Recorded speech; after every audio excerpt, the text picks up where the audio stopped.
Idaro. Nice. Nice.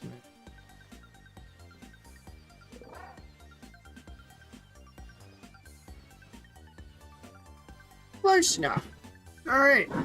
We have... Where's my notepad?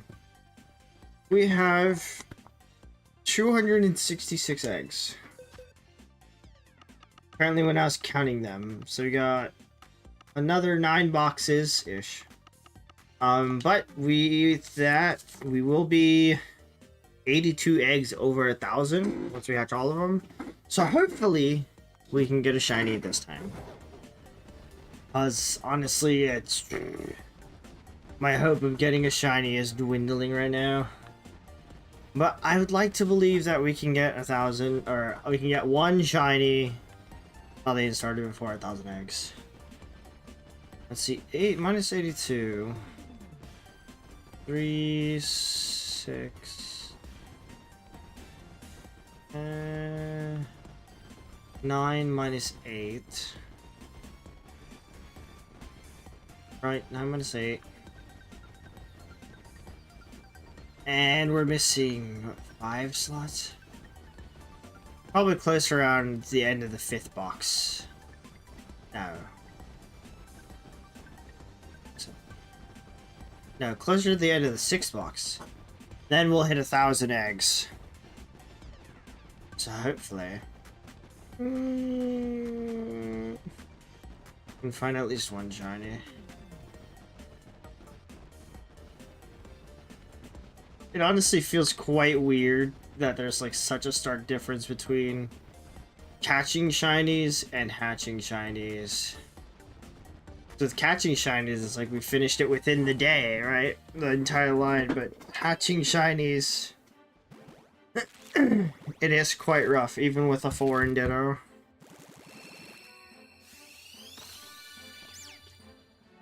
First one today, not shiny. Yeah, I think if we don't find a shiny soon, I'm probably going to have to do some offline egg hatching. So that we can finally get past doing this. And then I'll just have to local record on my Switch. I would like to find our first shiny on stream though. That's sort of what I'd like to have. I wonder if it would be more beneficial to like... Probably wouldn't be, but... Just single out... one of the starters instead of... oranging all 3 of them. But I don't think that particularly makes a difference. I think I saw like on an older video that no matter what, the odds are pretty much closely the same, even if you do them all separately.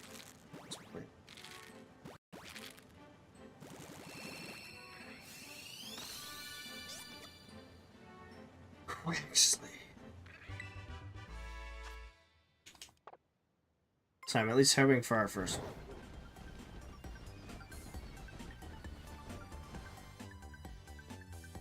one. Oof. At least the eggs hatch relatively fast. 4-ish minutes for running to finish a set of 5. Not bad enough. Actually.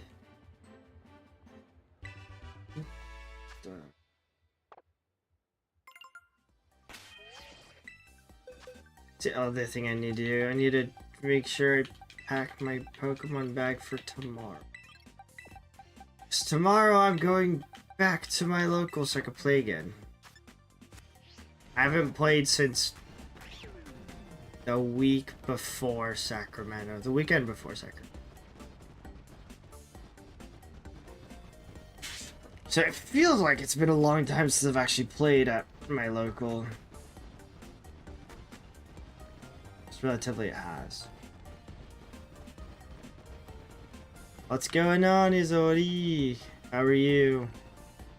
Yes, it is the 3 Paldean starters are what's left, but We are almost at 1,000 eggs, and we haven't hatched one yet. So I'm starting to reach a point of I may have to do some offline hatching just so that we can finally get through this. Because as much as I love hatching eggs on stream, I don't want it to, like, be fully consumed with just focusing on hatching eggs. But yeah, based off the numbers, right? We've done 4 egg hatching streams so far. Yeah. And then I went to Sacramento Regionals, and then Thanksgiving happened, and a lot of days were missed, but... Well, we are very good to get into 1,000. Nice, nice, very good, very good. Love that. Love getting a new job that doesn't make you want to jump off a bridge. I remember having those feelings at some of my older jobs. Especially working, like, in the kitchen. It was such a rough time. But yeah, I think from what I saw online, the odds for doing Masuda method hunting with a foreign ditto is like 1 in 500 something. So we are currently way over odds. Assuming that those are the right numbers. But yeah. It was very exciting for like the last group of starters that we did. I think Cyndaquil and Mudkip was the last ones we did. And on the Cyndaquil we found 2 of them within the last wave of Cyndaquils that we spawned out. It was very good. Oh, okay, nice, nice, nice. Yeah, that's the what I think. If you're working in a kitchen job, I feel like it's a lot nicer to just work in the kitchen and not have any customer interactions. I personally didn't like customer interactions, so yeah. Whenever I had like front-facing customer interactions, it typically didn't really go well. There's some that was like fine, but there are a lot of customers that are just like mad over nothing for the most part. Way over odds we should get 2 in 1 stream. Brother, I'm hoping to get at least 1 on stream. I'm not even thinking about trying to get 2 right now.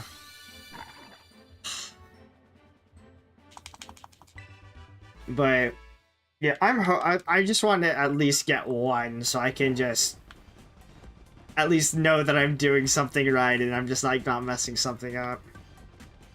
Oh, what's going on, King? We are approaching 1,000. I think if we reach towards the end of the 6th box is when we'll have gotten to 1,000. Right now with all the eggs that I have, we have like a little bit less than 9 boxes, but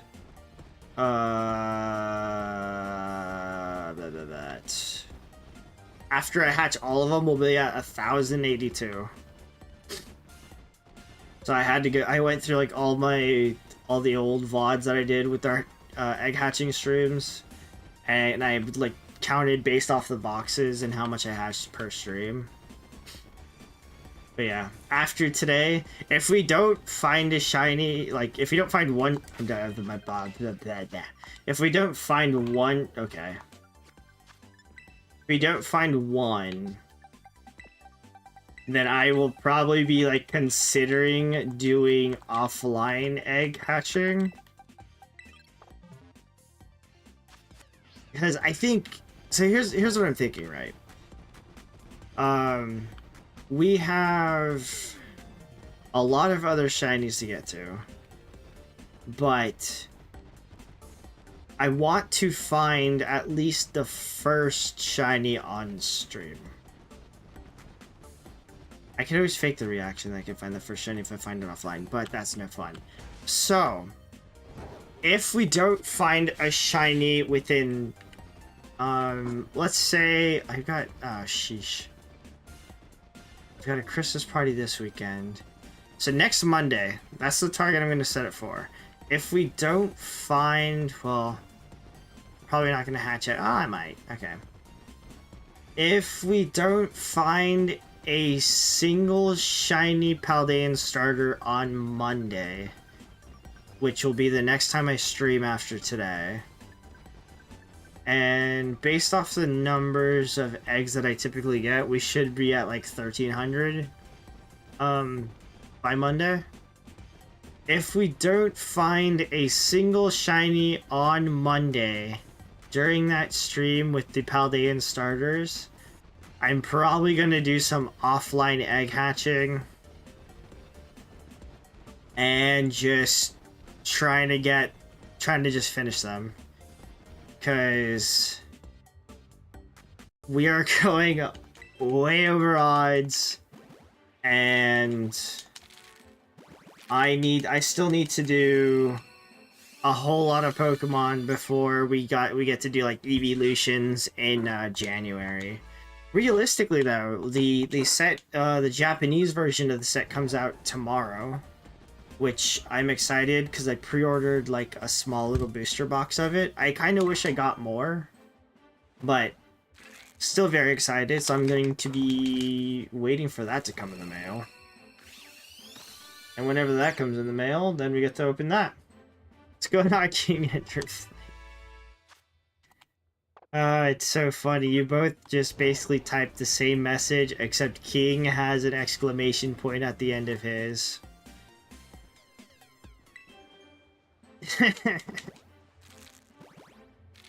It's so funny. We got both of the Kings fighting for a catchphrase. Let's go. Wouldn't be a stream without it.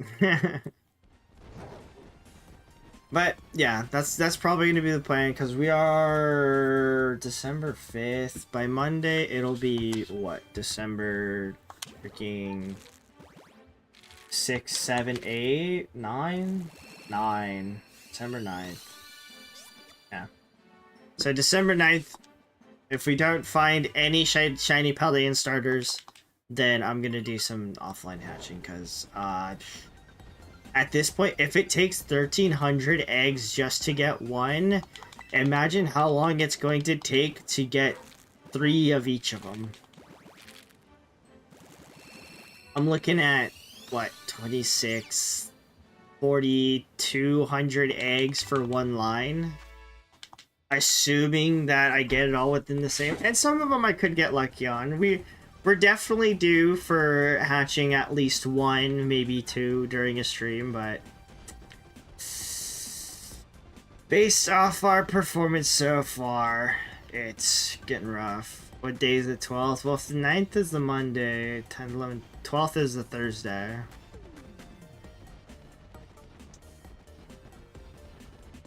So the current stream schedule is, right, because I'm not going to stream on Saturday, because I'm going to be out of the house. So we got Monday the 9th, Thursday the 12th, and then the next Saturday I'm going to stream a little bit earlier at 7k eggs to try and get a spin. True. Yeah, but I wonder, what are the odds for... Were there any increased odds for Gen 4 shiny hatching in Gen 4? I mean, it's still 7k eggs. That's for just one. I'm hoping I can really just remember when my party is not filled.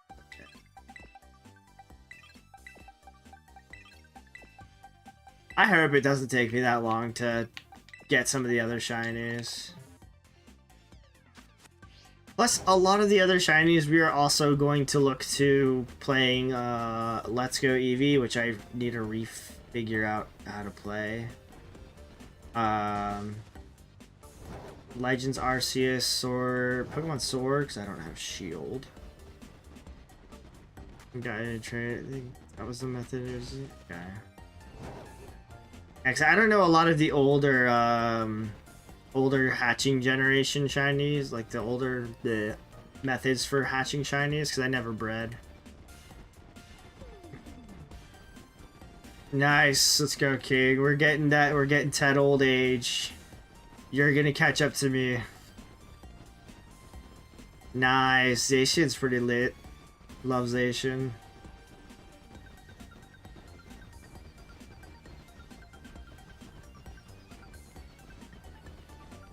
Yeah, I still need to figure out. So what I probably should do, right, is I should probably create a schedule of things that I want to do for each like generation of Pokemon, I guess. Nah, not really generation, but what I want to do for catching specific challenge Pokemon.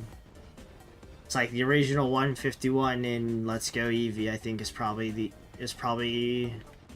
a decent thing. I would just need to restart my game.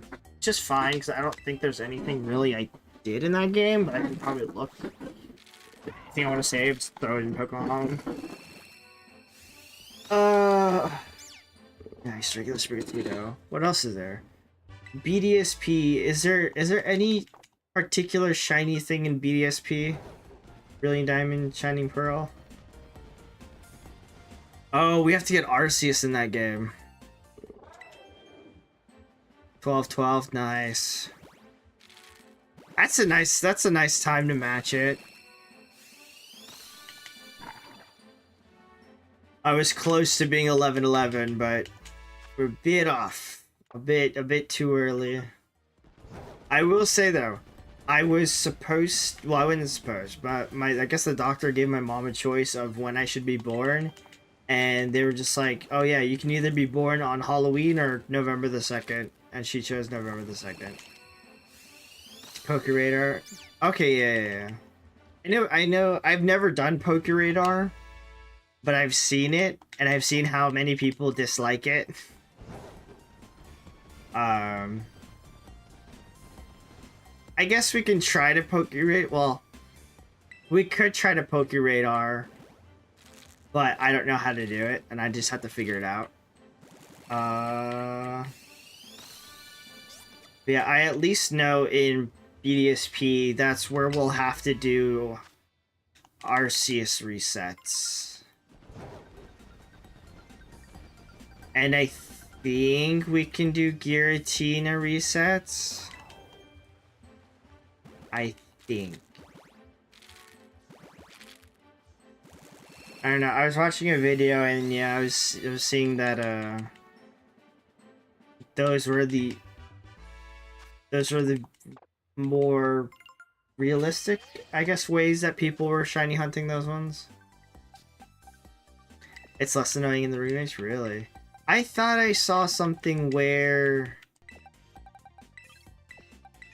what was it? I think they changed something with their random, like the percentage that the chain randomly breaks or something in the newer ones. I don't exactly know. I mainly watch Johnstone for his videos on it, because he has a bunch of shiny hunting videos that are pretty resourceful, since he like lists out all the methods and how to do them and such. And the stars on. What would have been so cool, King, is that if your dad was born on 10-10, your mother was born on 11-11, and then you were born on 12-12. That's just like the ultimate planets aligned. Everything's going right. It's all a system. That would have been cool.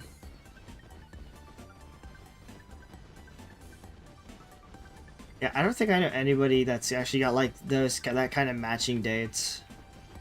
But then again, my memory is really bad, so I have everybody's birthday in my in like a calendar on my phone.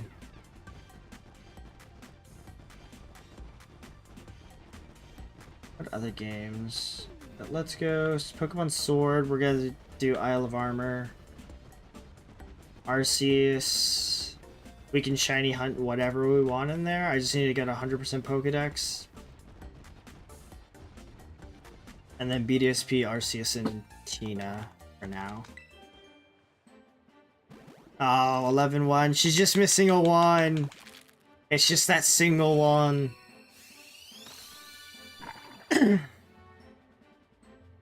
Close, very close, very close.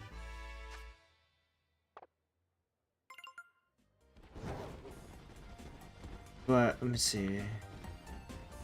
So, if things sort of trend the way that they are now, then we're probably going to take all of December to finish the Paldean starters. And then in January, I need to figure out what day Terrestrial Festival actually comes out, so that we can do evolution huntings then as well.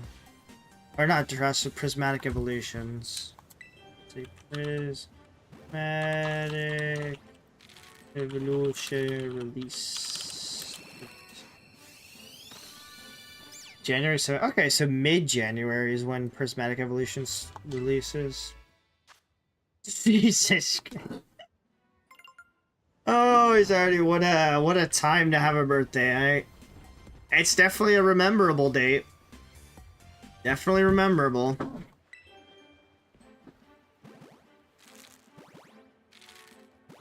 But yeah, I don't think me or my family have like any holiday specific birthdays.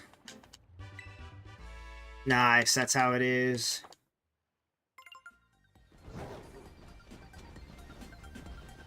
Well, actually, I think my sister was born on she was born on a Friday the 13th, I believe. I'm not gonna go all the way back to check, but I'm pretty sure it was a Friday the 13th. That's the closest that I'm gonna get to any of that.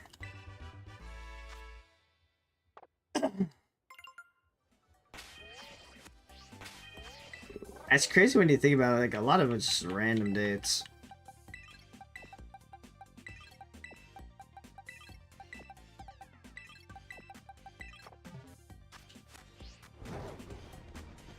Is there any? No.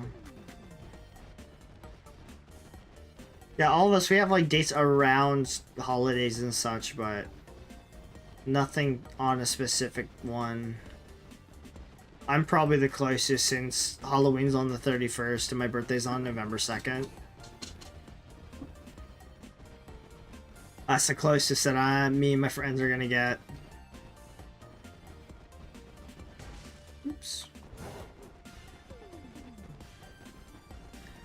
Is there a chance Jesus? Nah. Quite the contrary, actually. She's like a very follow the rules type of person. If anything, I would probably be the closest. Throw hands at Arceus. I mean, you could probably throw your hands at Arceus, but I think he's just gonna like psychic fling you away. If he's anything like, you know, post-game Legends Arceus, oof.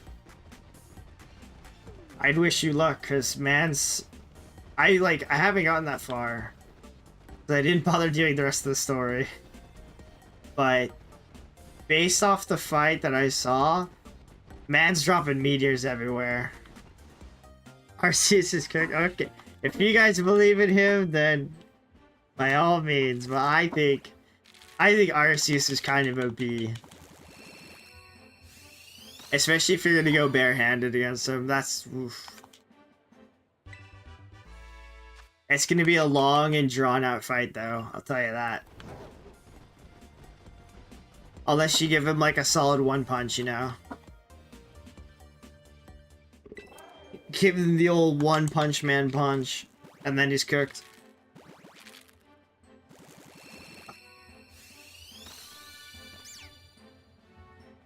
Bruh. First box almost done.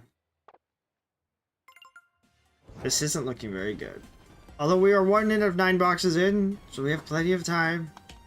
I'm not sweating. Definitely not sweating, because it's winter.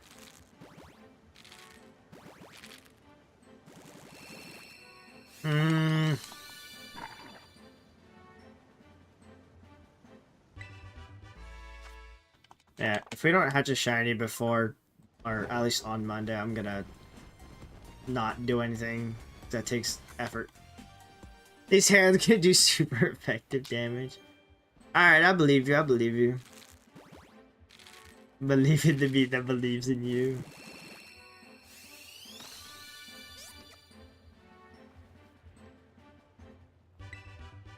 It's great. You're gonna throw in some uppercuts, do some hammer-ins. That's crazy though. Like just the thought of like fighting Pokemon in my head is just. It just sounds like it's gonna be a rough time for any Pokemon. Well, maybe not any Pokemon. Like Igglybuff would be fine. Just punt it. First box down. Many more boxes to go. I would say many more boxes. Only 9. It's only we're gonna only do like 1,000 eggs. It's nothing that big. With this, he's bringing in the steel chair. RKO. Be funny, just seismic toss the freaking Arceus.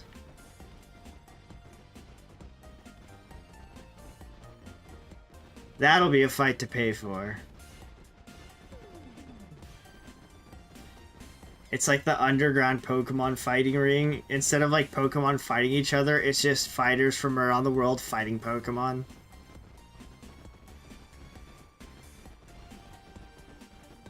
That'd be kind of sick though, no? Because we already do have a lot of fighting type Pokemon in general. What's going on, Mohit? I'm doing fine, how are you? But permission granted. Prepare, throw hands at all these Paldean starter babies.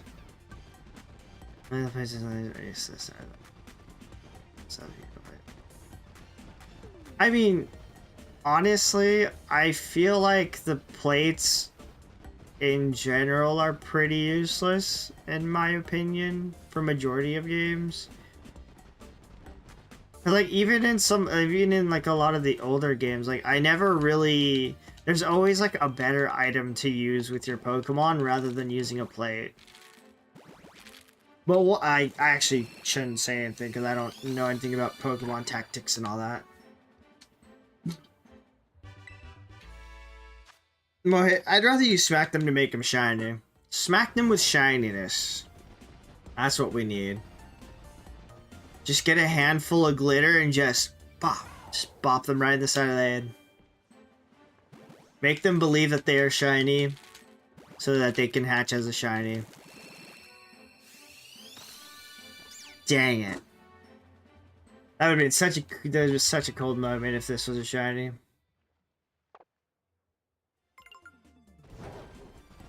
One of these days. One of these days. These days.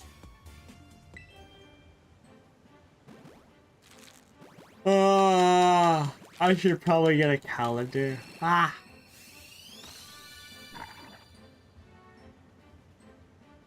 See, I never got that far, so I didn't know. And I think, when I checked back on the Legends Arceus file that I had, I didn't, because I think it's what, you're supposed to, in order to complete the game and catch Arceus, what do you have to do? I don't know. Hitter bomb, yeah. I remember watching a video of what you're supposed to do in Legends Arceus to go and catch Arceus, but I don't remember.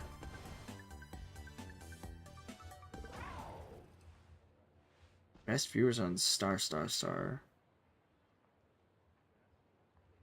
I'm just going to... I don't know what to do with this. What is the Star Black Underbelly? I'll deny it just cause I don't know what the Star is. Bum bum bum bum bum bum bum bum. Also, something updated. Oh, that's what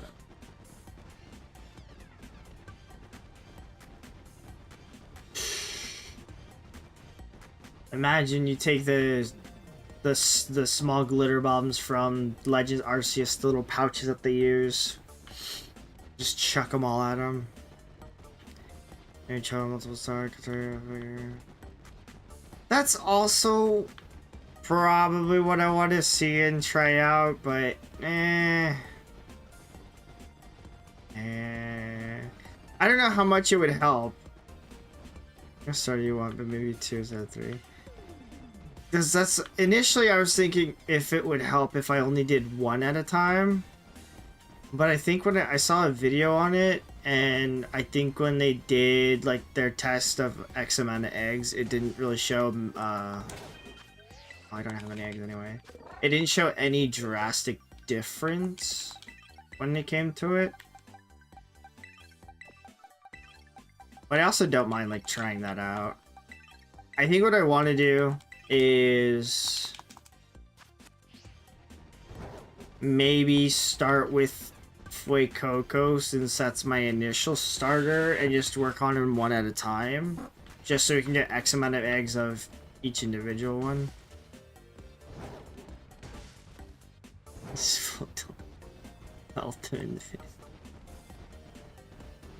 I feel like that they're gonna be as hard as rocks for most of them. Cause I just imagine like a lot of Pokemon themselves aren't like as squishy or as soft as we'd like to believe them to be.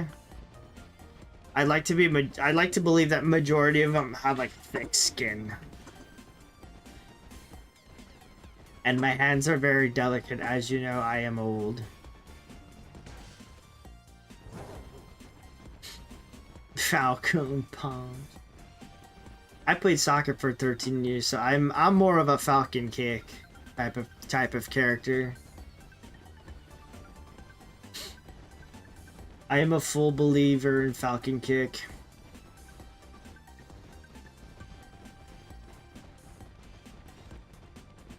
Can you imagine if like you did a battle with a Pokemon, you Falcon punched it, and it just said not very effective? That'd be like the saddest moment. You can't even touch a Ghastly. Well, that's why you just need to build up a hidden ability of Scrappy. That's all you gotta do is build up a hidden ability, make sure that it's Scrappy, and then bada bing bada boom, you just knock it out. You can't do it. I'm just imagining you're in front of Arceus, right? And he's just got like all these plates attached to him, and you're just one by one taking his plates and just running in a circle. Sort of like running around like an Elden Ring. You know how they roll around to avoid the boss's hits? But you just got like a gang of plates in your hand. It's like the Pokemon can learn punches. That's the funny thing, right? He can... Oh, what's the word? Etherealize? He can make his arms out of gas. Pure gas. So he can punch a gas. Ooh, that's an idea. It works on really good. See how you hold... You douse your fists in holy water and you hold a belt of sand. No whip, it does like this. Well, this is also the consideration of if we didn't use Pokemon in general and we just had like fist fight them, you know.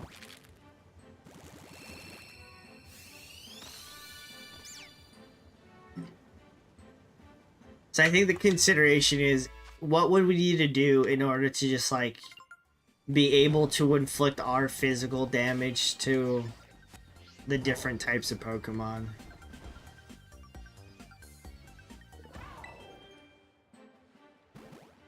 You can use them as a blow.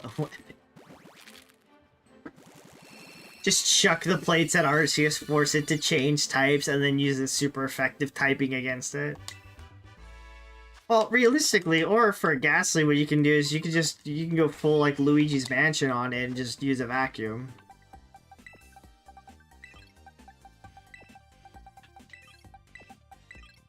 And then the Ghastly will be stuck in your vacuum. And then that's all you need.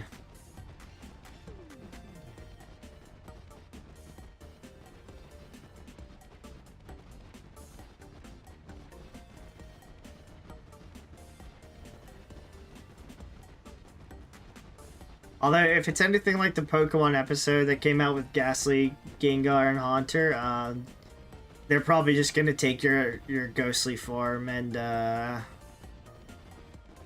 you did. That says, hey, treat at this point we're just gonna treat it like Luigi's Mansion and get the vacuum. That's okay. I feel like it's a lot of fun when you have either different conversation, but it's all still like within the realm of the same conversation. We're all just trying to beat up Pokemon. One way or another. We gotta find the disadvantages of ghost types. We gotta steal all of Arceus's plates.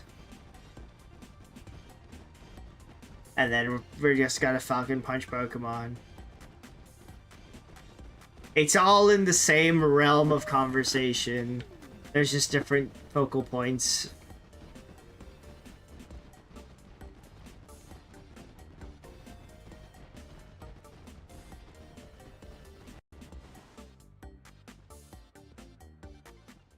Oh yeah, I mean, like, realistically, right?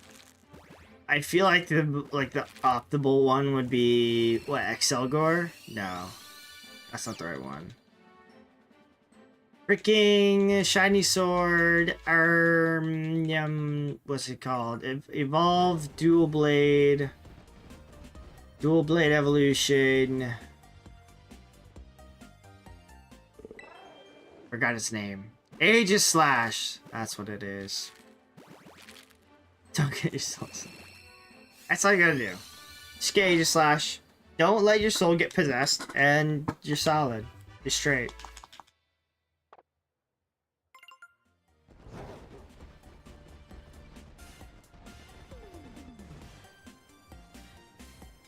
I wonder if they're gonna make any other weapon-based Pokemon. Because it's like, they have Pokemon that are, that have weaponish type abilities, like Decidueye, and like Zacian and Zamazenta. But I wonder if they're ever going to make, like, another weaponish type of Pokemon. But I also question, what would it look like? Because I think Aegislash is probably like the peak that you can go for, like, as a possessed weapon Pokemon. I feel like if you do any other type of weapon, it would probably have to be something like Zacian and Zamazenta, where it's like the Pokemon either utilizes the weapon or it has like some part of it built into their design. Another gun-based Pokemon. So I'm saying we need Pokemon Go. We need, let's see, we got what? Inteleon, right?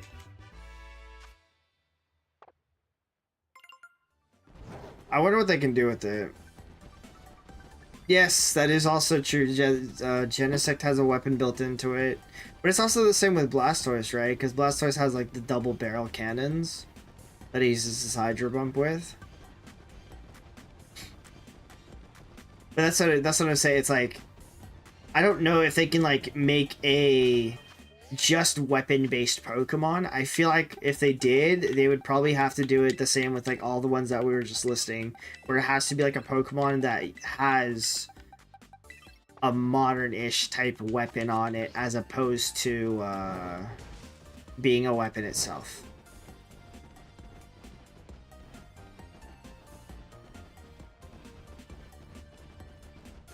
That's the thing. So, like, it just makes it sound like with Aegislash, Honedge, and Dual Blade, it's like, it goes through its baby phase where it's just like, yeah, I can't control myself, I'm gonna gladly take your soul. Dual Blade, it's like, I'm an angsty teen, I'm gonna take your soul.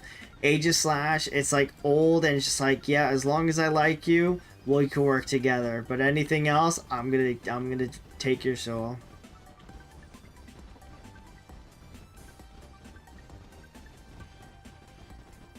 It's like people, it's like real people in real time.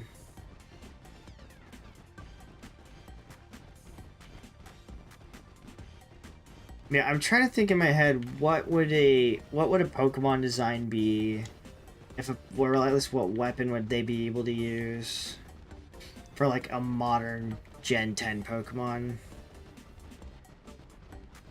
Yeah, Dragapult kind of like a cannon, but at the same time, Dragapult also just like shoots its babies, right? Isn't that the lore of it? Doesn't Dragapult shoot its children from the side of its head?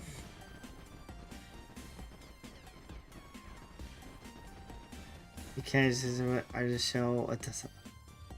Honestly, I'm imagining there's just some sort of piping system in there that just grabs the water from a basin inside of its body. I'm just imagining, so hear me out, I'm imagining that it's like a chempunk type atmosphere inside of its shell. Just imagine, it's just like a small civilization of just like, is it called chempunk? I feel like it's called chempunk.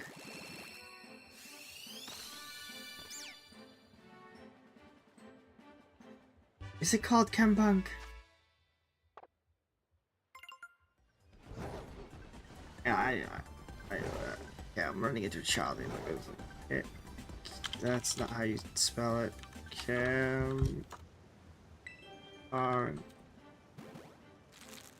Yeah, chempunk. Something like that. That's also a league item, so I guess that's where I remember it from. Yeah, sort of like the people that use like all the pipings and stuff like that.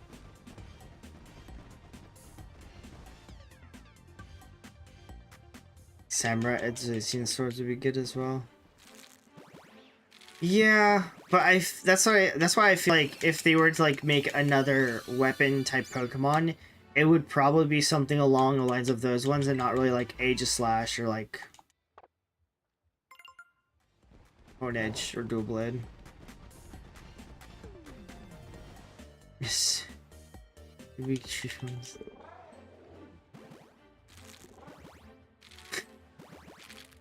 That's so sad. See, I don't know anything about Dracloak lore. The only thing I knew about Dragapult lore was that it shoots its babies out of its head.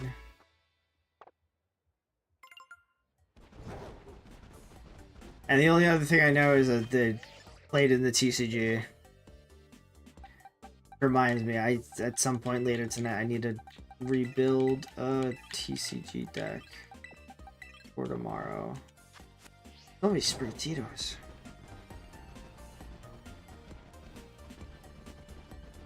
I'm wondering if if they can create a mon that uses like a flail. I feel like that'd be kind of cool. But then again, at the same time, it's like, do we tread more and more into like an MMORPG-ish style of Pokemon? Would be the only question that does Pokemon want to tread onto that path? Because I mean, we've already got like Decidueye, Zacian,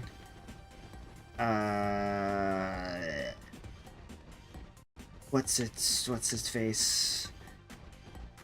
Evolved Sobble, Mr. Sniper Man. Names cannot come into mind. I can see the face, I just don't remember the name.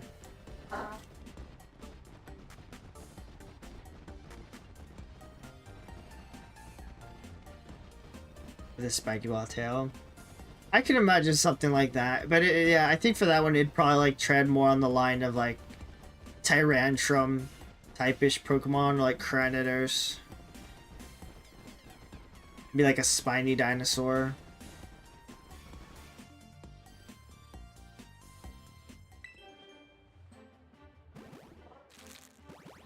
But yeah, I guess yeah, it's a wonder of how does Pokemon want to approach these weapon type Pokemon. Because I am really curious, like with all these current designs of Pokemon, and Inteleon, that's what it was, thank you. With all these current designs of Pokemon, it really makes me wonder, what are they going to do for Gen 10? Are they going to be introducing a lot more variants of Pokemon? Are we going to get any newer Pokemon? I'm really intrigued to see if we do get any more Pokemon, what are they going to look like? It's kind of like my big question on it. Will we see Inner Tube Rabbit come to life? I hope so. I hope they make it the Gen 10 water type. That'd be so funny. It would almost make me want to pick the water starter, depending on what the fire starter is going to be.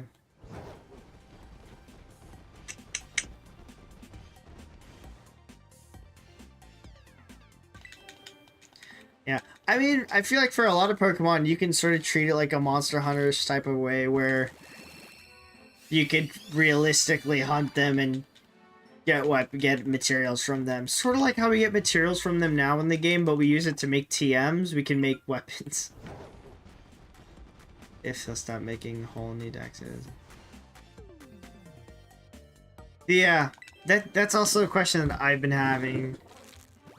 Because it's like, you can realistically only go so far with trying to innovate and create new Pokemon.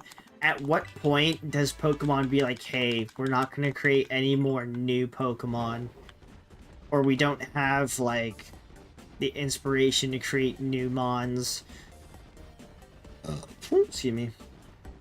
The only thought that I would have is that they would probably create more variants of Pokemon. So, like, new evolution typings, new different forms of Pokemon would probably be me, I guess. That's not what I want to do.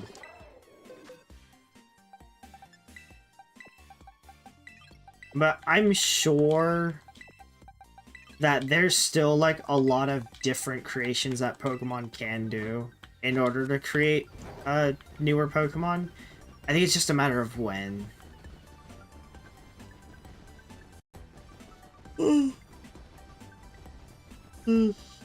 I also wonder what, or if they're ever gonna do like remakes for those ones as well. I wonder if they're gonna eventually do remakes of all of them, just on the newer system.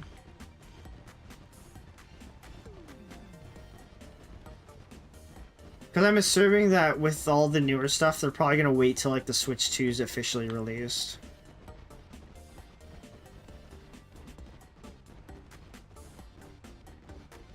Yeah, that's kind of what I'm expecting with Legends Z to A that's gonna come out. I'm sort of expecting there not to be so much of new Pokemon, but if they were to introduce anything new, it would be like new forms, new variants, new Megas, because we all know that they're bringing back Megas with the Z to A. So I think that's like my assumption of what they're gonna have. I don't know if I'd be surprised, but it would be a pleasant surprise if they did bring out new Pokemon. But from what I've been gathering, I think that they're just going to bring in some of the older Pokemon as well as newer variants. Because realistically, right, even with like the evolutions, they still have a whole lot of other typings that they can work with it. So we could realistically get a whole bunch of new evolutions, which I wouldn't be upset about. Even though we're getting a new Eevee set this January, we're getting a new English Eevee set. So it'd kind of be funny to bring a new Eevee type in later on in the year while they create the new Eevee set beginning of the year. Marvel's Rivals. I've never actually. Oh, is that like the Overwatch of Marvels?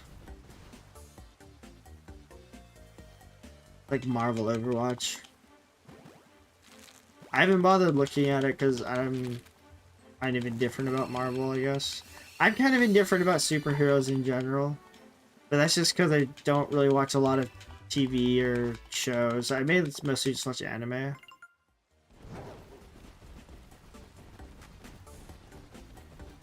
Also, in other games, I only really play Apex, if I'm being perfectly honest. I'll play League occasionally, but Apex is probably like the game I'll play the most solo. But also, it's just because I do dailies. I've gotten into a big habit of just doing dailies in games and then just not playing after a while.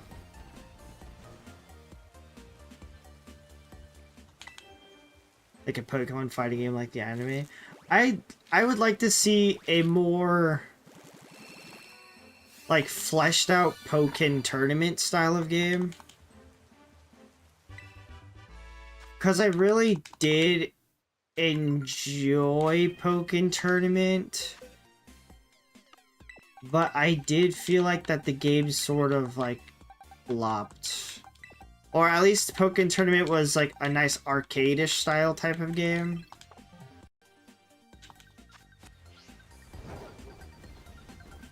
Dragon type evolution would be lit. I want to see I'm trying to think of what typing I want to see.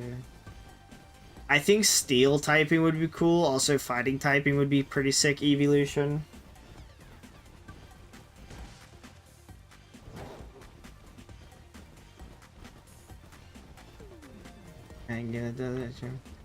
I mean, yeah, I'm assuming that there'd probably be like a bunch of fan games of stuff. I don't know. I'm also like not very... I wouldn't say I'm very big because I'm not good at fighting games. But I'm just not very good at fighting games. Remove all... Dodge. I mean, I feel like that's like a good extent of like fighting game knowledge is how to like parry and dodge and stuff like that. It's also kind of hard because I feel like a lot of people that are very into fighting games, it's all very like combo list central. So if like they ever made like a Pokemon fighting game, it would have to be something where people can like string combos together type thing. Ghost or poison type for me. Ghost Eevee would be pretty cool. The Spectre... Well... I wonder how close to related Ghost type Eevee would be to like Dark type Eevee though. Well, to Umbreon, I guess.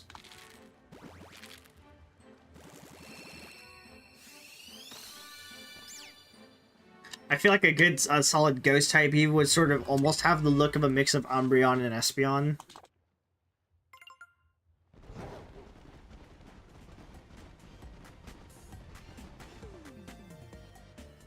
I don't know. I hope that they keep it like with the other evolutions. It's like I like how the evolutions currently have like relatively simplistic designs. It's not too flashy, it's not too out there, you know, it's not excessively a crazy look for them. Like, I very much appreciate how all the evolutions are typed.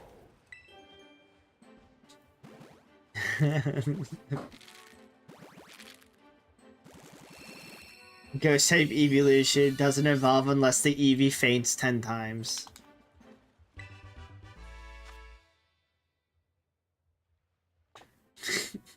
No, King, that's not how we get Ghost type EVs. Oh, I did have an egg. That's not how it works. You can't just bip a Pokemon and just expect to have a Ghost type. If that were true, you can make everything a Ghost type, but I don't think we can.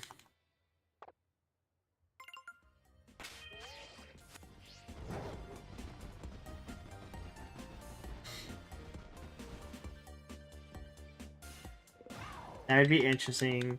That would be interesting if they had a mechanic where if you have a fainted Eevee in your party, it can gain XP and level up. You have to give a specific... No, not really a specific... No, you could...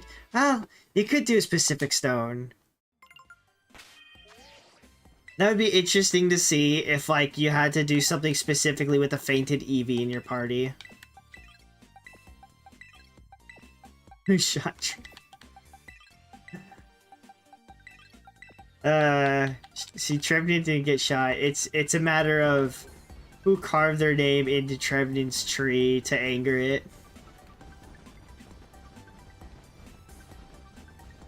Yeah, but I mean, well, with a lot of ghost types, you can't just, you know, blow up a Pokemon and expect to have a ghost type.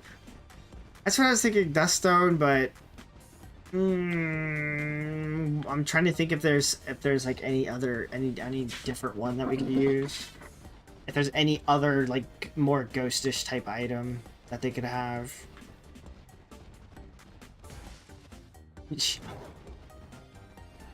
That's the original. That's the origin of ghost type Pokemon. They just got shot by Inteleons.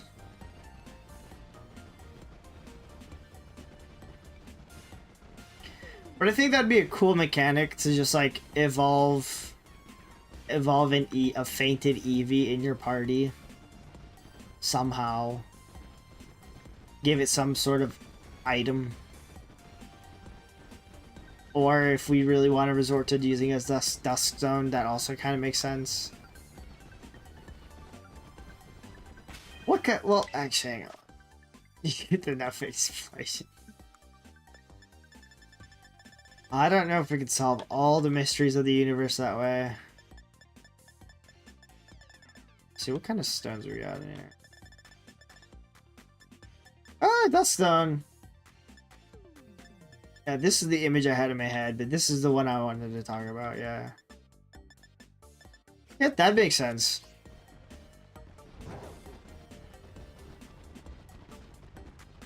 There's a certain cliff in the cave that if you jump off. Bruh, I don't think Pokemon wants to instill jumping off cliffs to evolve your Pokemon. Pokemon FPS. Dude, that would be so funny. It'd be like a Pokemon tactical shooter. And they just bring out Pokemon that have different weapon types.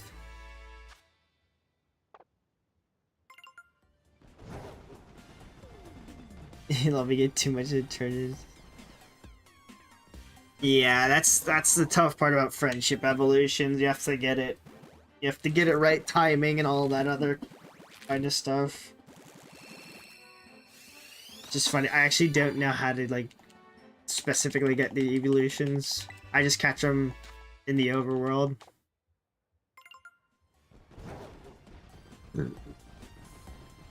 Alright, King. I got you.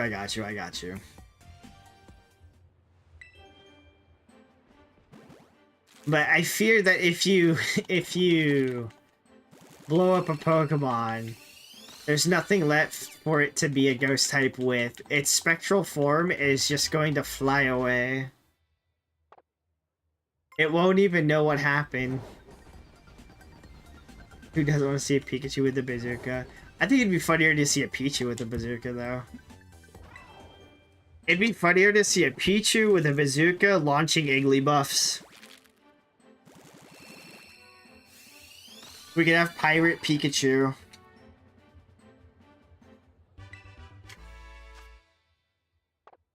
That's what I'm saying. They gotta release more Pokemon with more weapons if they want to do something like that.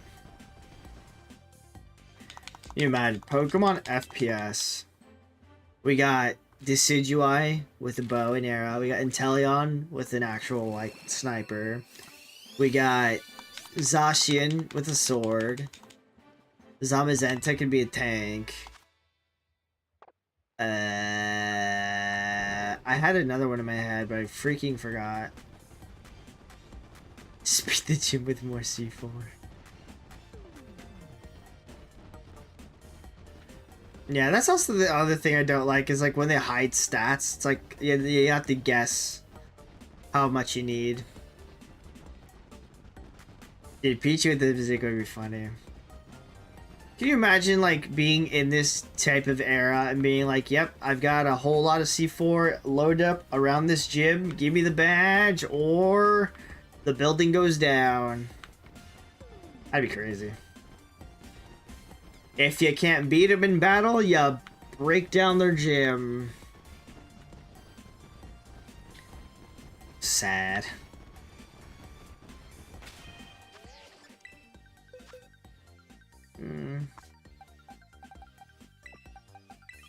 Oops.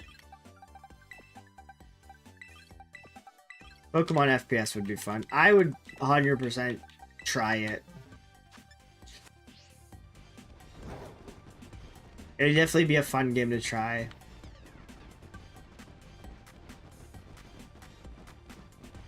I forgot. Oh no, it was League. League is supposed to make a RPG. I don't think it ever happened.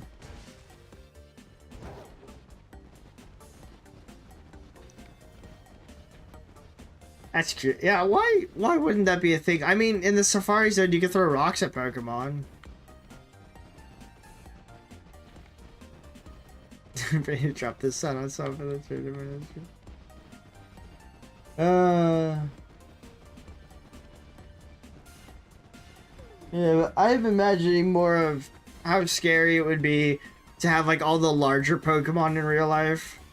It's just like imagine imagine you like walk up to a building and it's just an Archelodon. Or you jump in you jump in like the ocean and you just see a Gyarados in your face. Oh, I'd perish on the spot.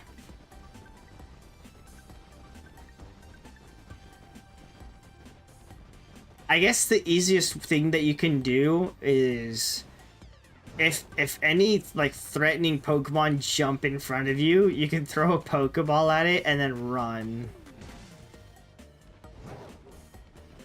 So I guess there is that where that can stall you enough time, maybe. When in doubt, throw a Pokeball. That's all you need.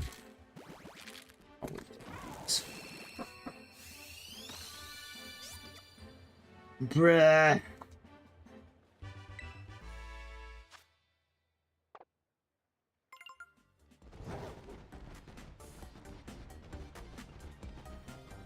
Underwater. Well, yeah, I mean, of course, I know underwater explosives exist. They have, the minefields that they use to prevent submarines from traveling very usefully underwater. You sure we just Pokemon? This is... you cannonball into the water, you see a Gyarados, out comes a Caterpie, and you run away.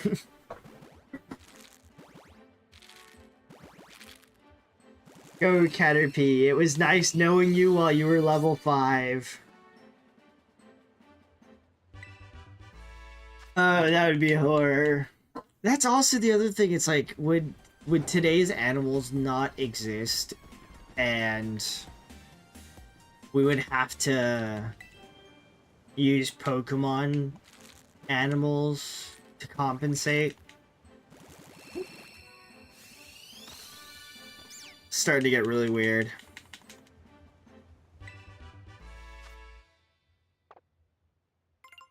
We would have Tauros meat. If you wanted duck, you can have roasted side duck. Send out the... Yeah, I'm sure if you had Arceus on your team, any Pokemon would be afraid.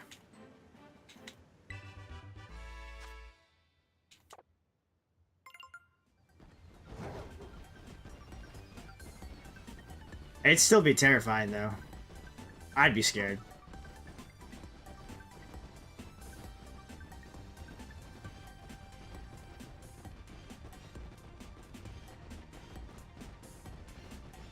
It's like, I'd be scared, but I think it'd still be pretty cool. Take a fried Magikarp to go. Oh, good luck with that. Aren't there like, isn't there like fins can cut diamonds? Dude, Magikarps can be OP.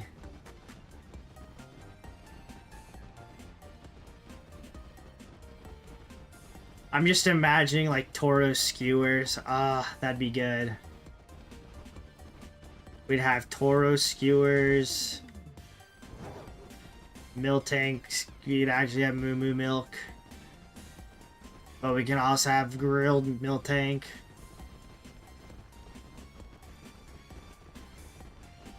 Allergy effect. I mean, I think it still would classify as a shellfish Pokemon, so if you are allergic to shellfish, I think it would still affect you.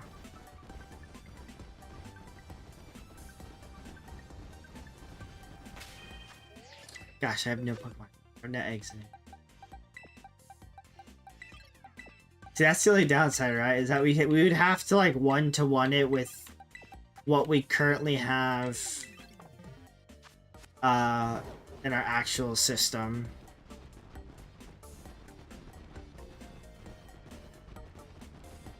It's just a lot of these Pokemon are a lot bigger than what we have in our IRL life. It's like, just imagine Ariados, just a giant spider. Crabrawler, giant spider. Magikarp is just scales and pump. There's no meat on it. That's sad.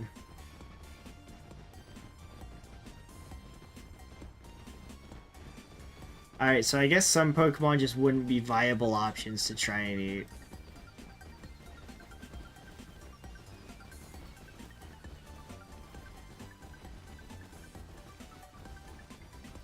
Stars on your target side are shiny. Yep.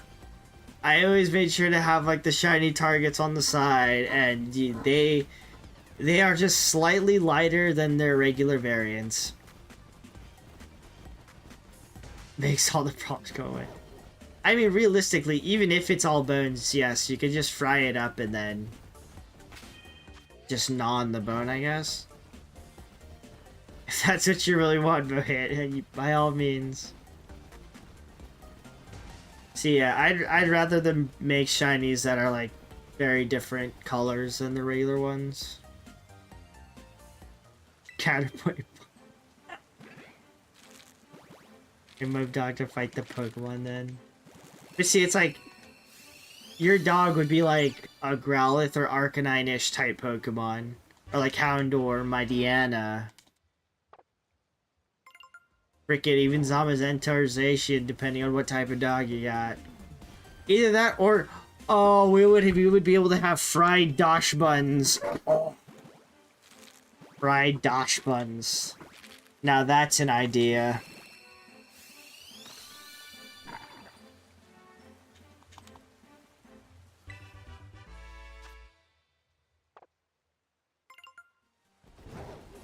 This kid just wants to blow up the entire Pokemon world.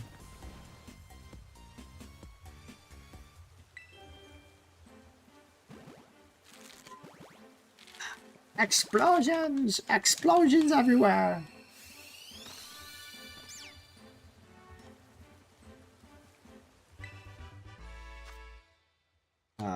It would definitely be very interesting.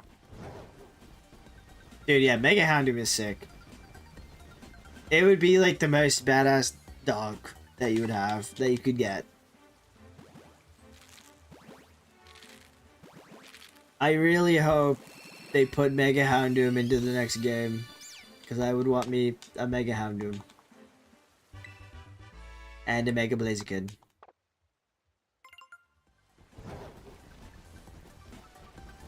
Oh, just release the next game already. I want to start playing. I just want to start playing it.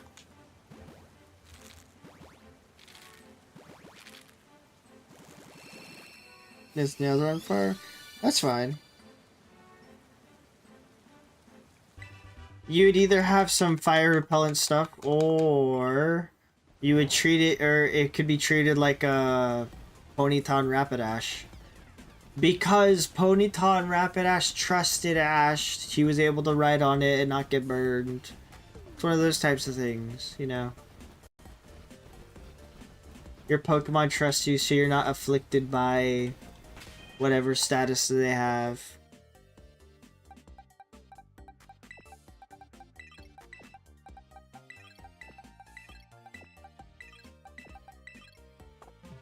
And a box 3.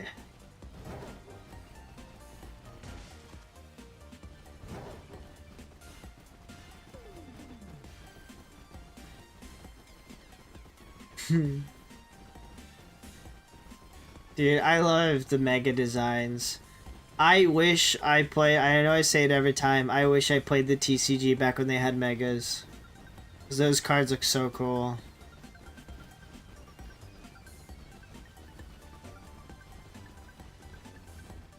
I don't know too much about the Pokedex and the Pokedex entries. Specifically because I don't read and I spam A once I go through any story part. Which makes me think, I wonder what you... I don't want to look at old sets of cards. They're melting nails.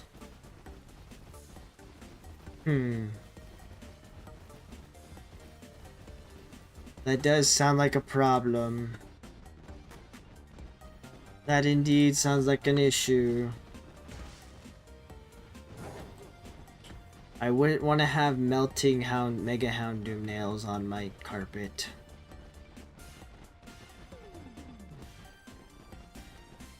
See, that's crazy. Why would they have a condition on a Pokemon in a Pokédex entry that just does immense pain to the Pokemon themselves? That's just dumb. Why would they do that? It doesn't make any sense. I'm fine with a regular Houndoom then, I guess. Fuck it. Why not? Would you weaponize them? I mean, if the Mega Houndooms are in pain and like immense pain from their nails melting, I don't see how they would be very useful as weapons.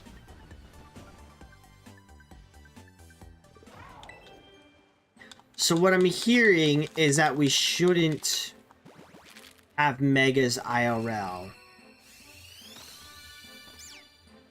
Either that, or they can only turn Mega for specific circumstance.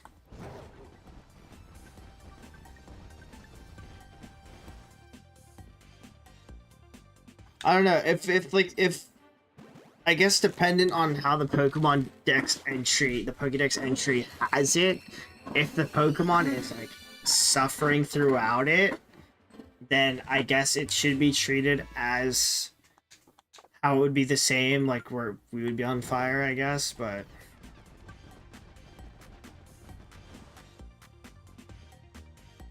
interesting. That's still weird though. Like, come on, Pokemon. You know you're bringing it back. Why are you doing this to us?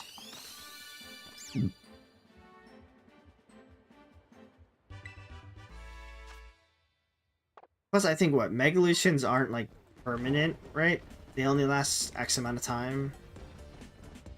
Like, for one battle. Or during the individual battle. I don't remember. I remember Dynamaxing only lasted, like, during the, like, 3 turns. So I think in terms of it being sort of like IRL self, it would probably be like,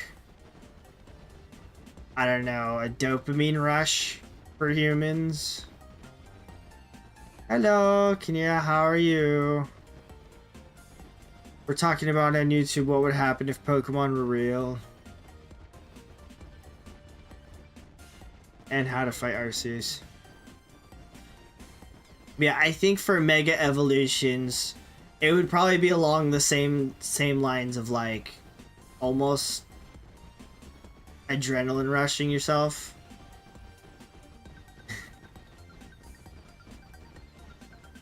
Yeah, we're also trying to I'm very curious to see what Pokemon's gonna do for like the future generations. Gosh darn it. I want to see if they are going to be either releasing new ones or just making variants in different forms. I'm assuming that they're just going to do different forms and variants for this next one, but I'm hoping that there can be maybe some new ones, but not really thinking too much about it. Yeah, that's also my assumption, Izodi, is that it'd probably be something along the lines of Adrenaline Rush. Yep. We are, I think by the time I reach the end of the 6th box, so we're like 3 boxes away, we will be exactly at 1,000 eggs. If I finish all the eggs that I have today, we'll be at 1,082. Without a single shiny. So I'm kind of hoping we at least find one today.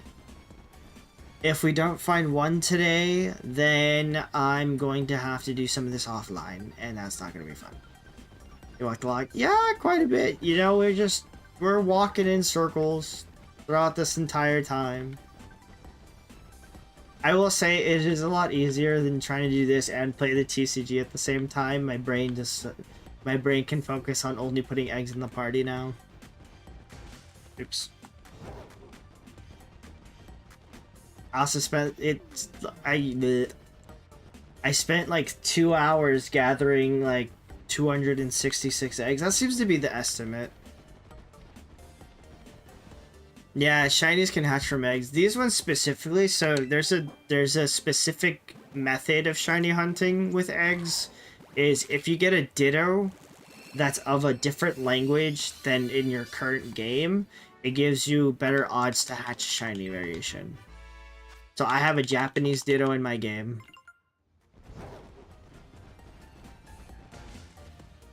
I mean, if you've been here for the past, like, what, 4 streams that I've done, we haven't found a single egg shiny since then. I don't think individual chatters are the problem. At this point, it's just me now.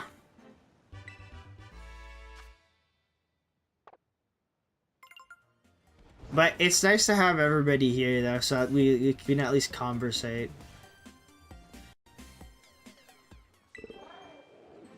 Yeah, I think with the foreign Ditto, it's supposed to be 1 in 500 something odds. Let's see.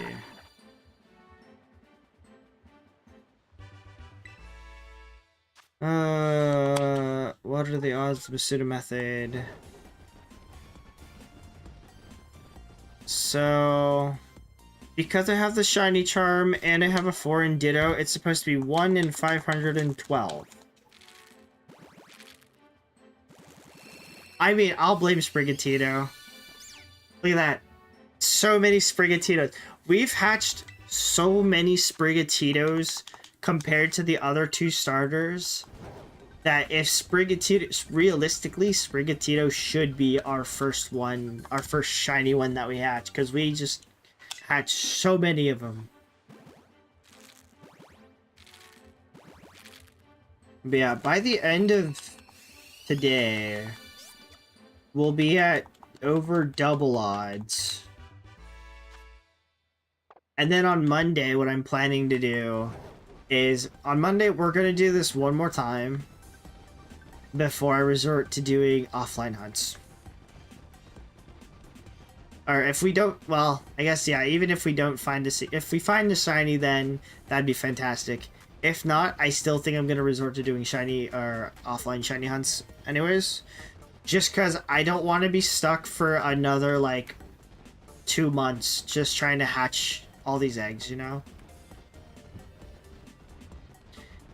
But I will be planning on making sure that I at least keep the count so that I know how many eggs it took me to get each one filled up.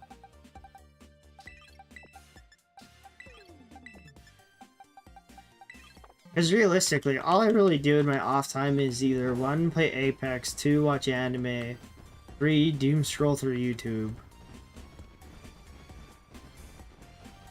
or 4, play the Pokemon TCG, which realistically, if I do it all offline, I can do it all at the same time. Well, not all of them. That'd be just information overload. Up. So, if we don't finish, I'm really hoping that ideally we can finish this beginning of January. If we finish this beginning of January, then we can start the new year with a big evolution party with all these starters. That'd be pretty lit. And then I'd have to organize them in Pokemon Home. that'd be a lot of fun, right? So we can do that. And then we can do the evolutions for the prismatic evolutions that's coming out middle of January. And then we have a whole lot of other groups of mons that we can work on as well. Specifically Paradox Pokemon.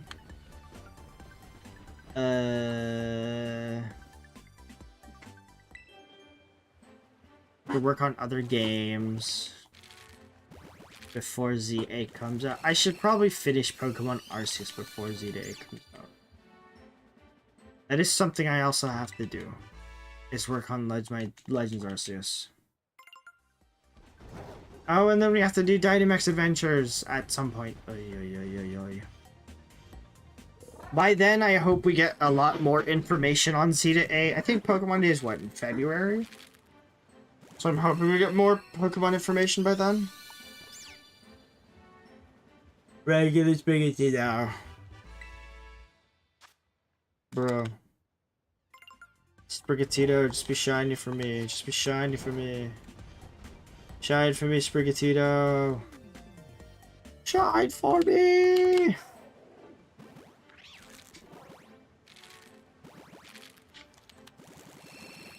But yes, this is the only way to get these shinies. Which is the even sadder part. Because we can't catch these in the wild.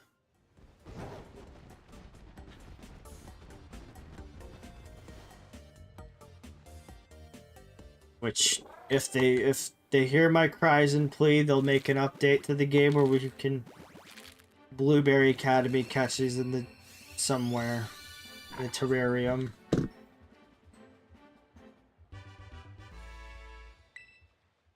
I like to fish honey in the radius. I guess that is true. Cause yeah, we need Arceus. I think we're gonna do BDSP. Another cat. I need to look up Reggie's. Are Reggie's? I guess I could probably look it up. Because I know we can catch all the Ultra Beasts as well in Dynamax Adventures. Which was something I was initially worried about. But I think I saw that we can catch them in there. Which reminds me, I need... Okay. Tonight, for sure, I need to transfer my game data from my old Switch to my new Switch. Or, should I wait till I switch to... Oh. Oh. I guess the question becomes, are we going to do Dynamax Adventures before the Switch 2 comes out or after the Switch 2 comes out? Ooh, that's a question.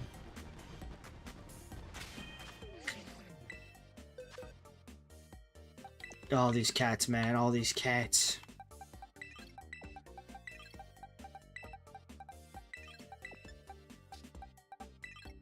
Okay, sure.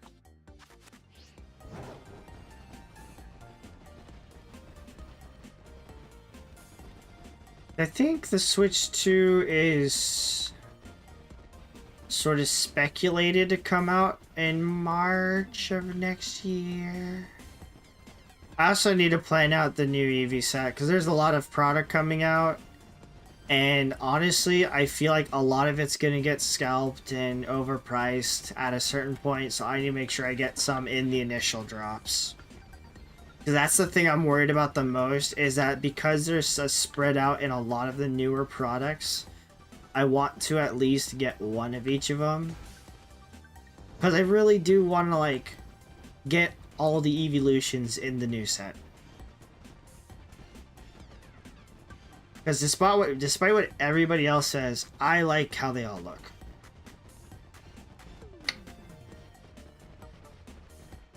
Yeah, I think that's what I need to do, is make sure that I can plan out how I'm gonna do stuff and make sure what Pokemon are limited to what games type thing.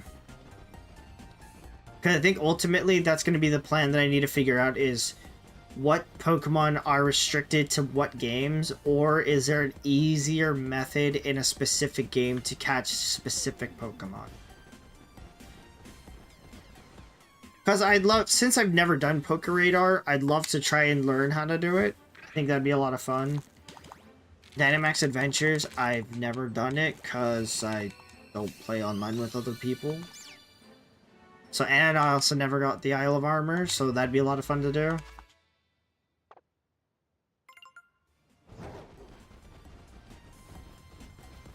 What other shiny methods? I don't want to do any of, like, the... I really don't want to do any, like... If I don't have to do egg hatching stuff, I don't want to do it, because I think egg hatching is just not fun. Which is why I'm really sad that I have to do it now. But I do want to finish majority of these shinies before Zeta 8 comes out. It's just a matter of... I need to, like, create an Excel form. No, there should be an Excel form online that I just need to download. I think there's a YouTube channel that I used to watch where he says that there's a list of all the Pokemon that are in an Excel file that also list the Pokemon that are currently shiny locked. And that will be a question. Oh. I also have to figure out how to do shiny Fion and shiny Manaphy. That's also a question, isn't it? I'm gonna worry about those ones later, actually. We're not gonna worry about all the ones where they're like, you have to hatch it, you have to get them in like specific games or specific instances. Those ones, we're not gonna worry about for now. We'll plan on them for later. We'll keep it in the back of our mind that we need to do them.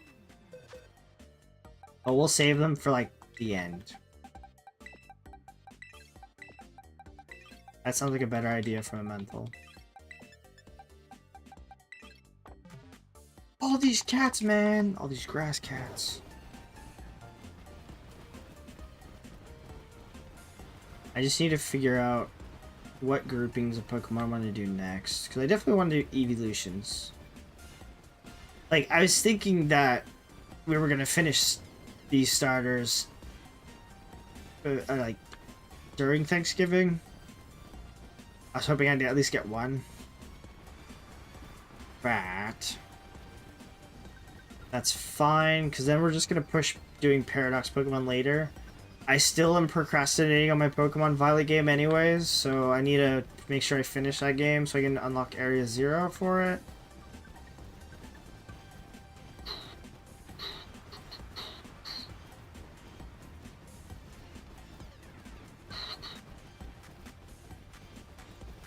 $9.30 Pokemon on Switch console, maybe around $9.50. That's not bad. That's a good chunk of Pokemon. Plus, I already have, I have the Violet exclusives shinies already. I don't think I have all of them. I have most of them, though.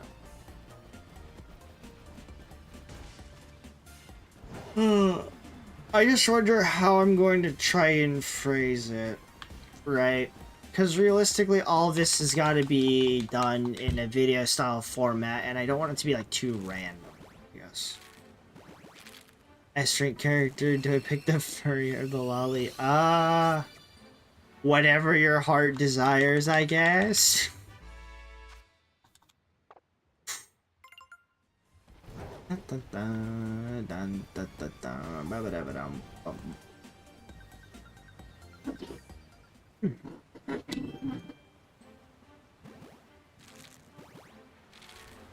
So that would be a question. Well,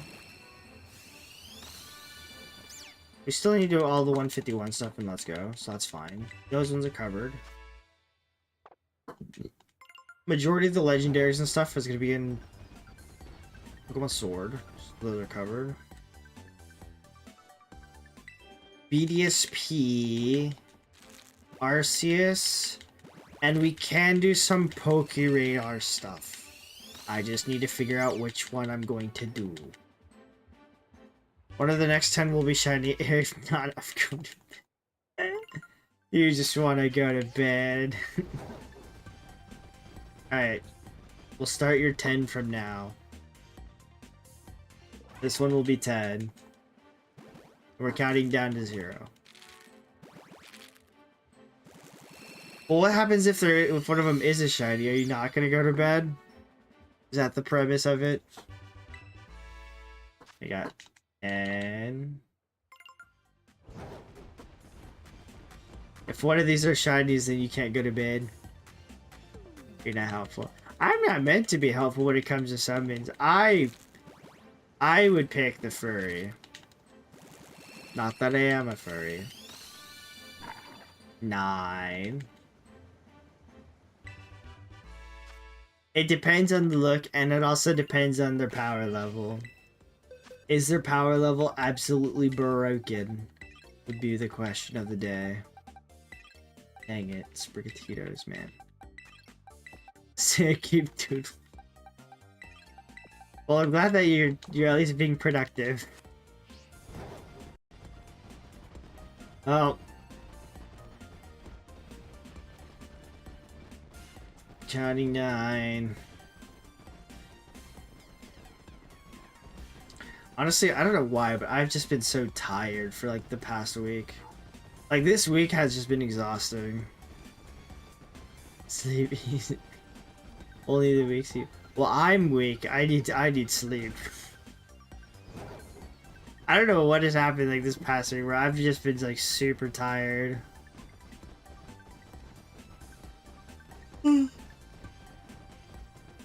Ah! I just feel like I've been sapped of energy. I'm assuming it's just because I'm partially sick. But I'm also like not sick enough where I'm like ill enough to stay in bed, you know? That's the one thing I can't do. It's like if I'm sick, I'll like be like really sick for a day and a half maybe, and I can stay in bed. But majority of the time I'm sick, I'll like be like casually sick. And I'm just like, well, I don't want to just lay in bed and do nothing while I'm just casually sick. You know, I still want to watch videos, play games, other stuff like that. But because I need money, I gotta work.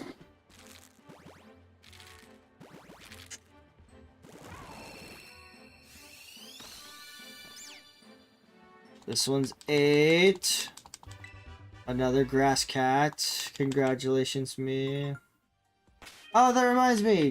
Oh, yeah, you forgot about this.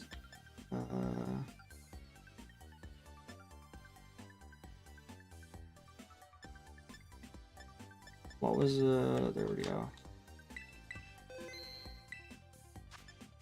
I forgot because I'm not saving the game, that setting doesn't save.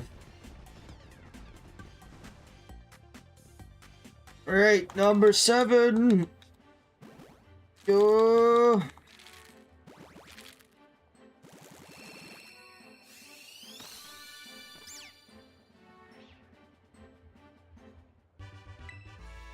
Go. Yeah, if you were to tell me the type, I'd pick fire type all day, but that's because I love me some fire types. Alright, countdown to 6. Here we go. Show me something. Show me shiny. Ooh, it's another Sprigatito. Not even a shiny.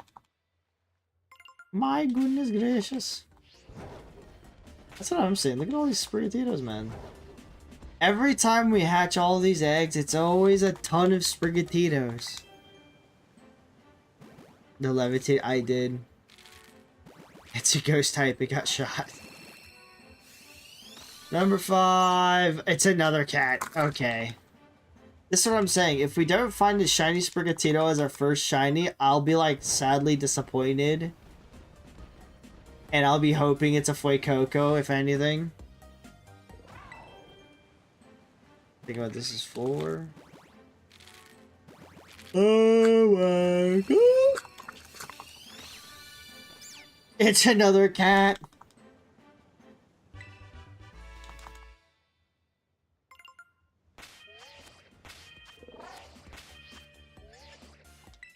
Obviously.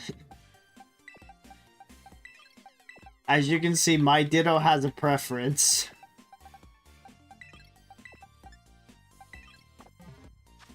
He's definitely got a preference. It's just breeders through cats. They're all supposed to like evenly like breed with the Ditto. But apparently Sprigatito is just like no, or not Sprigatito, Meowscarada. Meowscarada looked at Skeletors and Quaquaval is like, no, this Ditto is mine. You can have him on the weekend. Yeah, you can have him on the weekends, and she'll have him on the weekdays.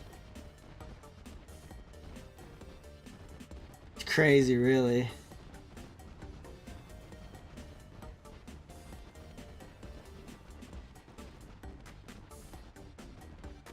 I don't remember. We have 3 left. 3 eggs left till 10.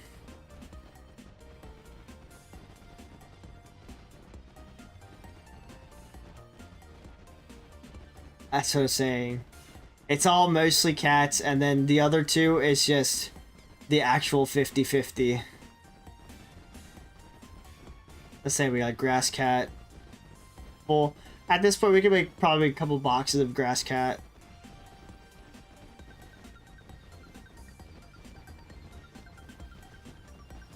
I think on Monday what we'll do is we'll try and just... I'll try and single breed it with like Skeletors or something. And see what we got. We got 4 left? Okay. Well, we'll see what happens. Last 4. Till you either stay up and doodle or you go to bed. Well, it's not grass cat. So that's an improvement, I guess. Alright. 3... Can you show me a shiny Fuecoco?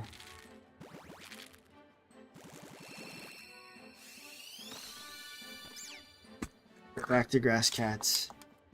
Oh no.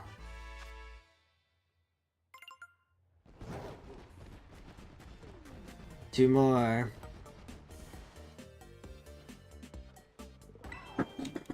Alright, if you're gonna be a grass cat, at least be a shiny one. At least be a shiny one. Frick. Alright, last egg for you. Alright, what are we calling it out to be? Less cast.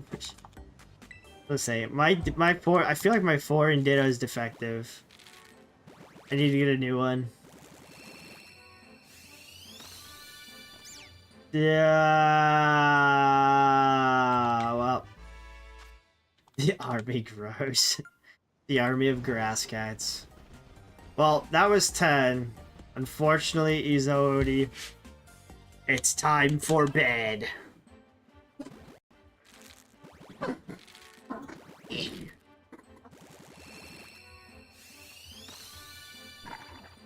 No, imagine if the bonus egg was a shiny. Well, that was unfortunate. Oof. Just pause. No problem. Have a good night, Izodi. Thanks for the luck. Hopefully, if not tonight, then on Monday we can find one. And then do some offline egg hatchings, and then I'll if we find one before or while I'm doing offline egg hunting, I'll definitely make note of it the next stream. It's just sound like a gunshot. Your hip just produce a ghost type Pokemon?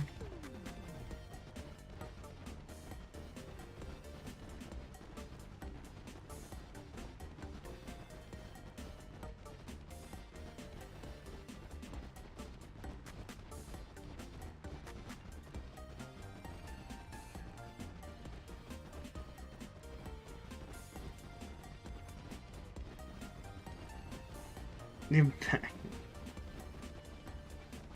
Honestly, it'd be a lot better if these starter Pokemon worked on being shiny more than me getting quantity of them. Oops. Because we're just wanting the shiny versions and we're only getting regular ones.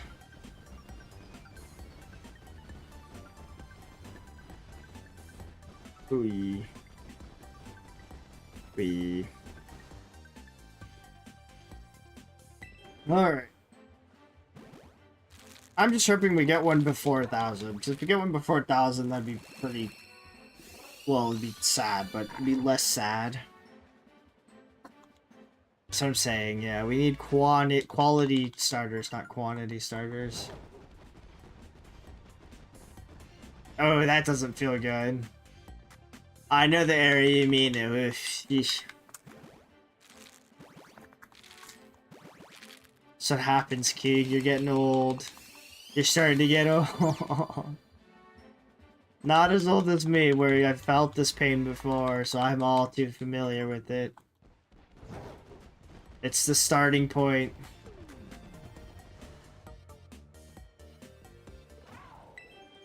Alright, come on, just give us one.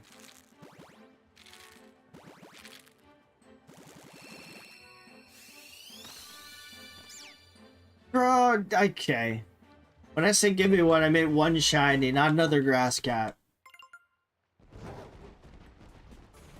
At this point, I can be a crazy cat lady with all these cats.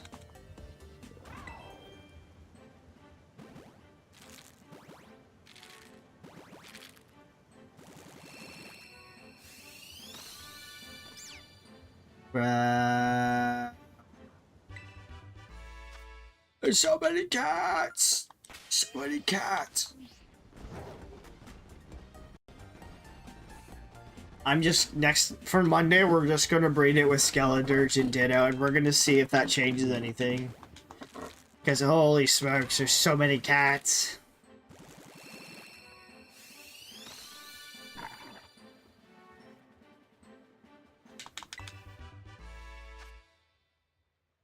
Wake up! Wake up!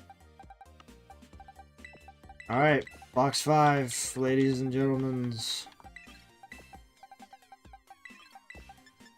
We are approaching. Oh, we still have what? 30. Probably like 50 eggs till we reach 1,000 ish.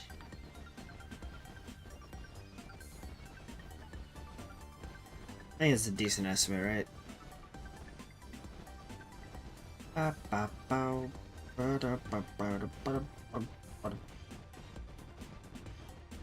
Ooh. I'm about to fall asleep trying to hatch these eggs. My goodness. I was not made to hatch eggs. I was made to throw quick balls at Pokemon. That's it.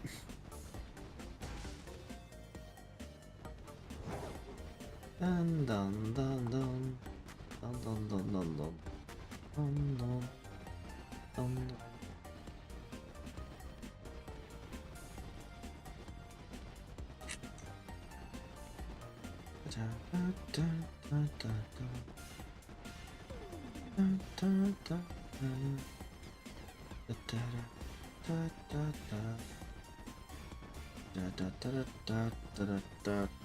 dun. I was just making sure I had a party of eggs, so they're not hatching.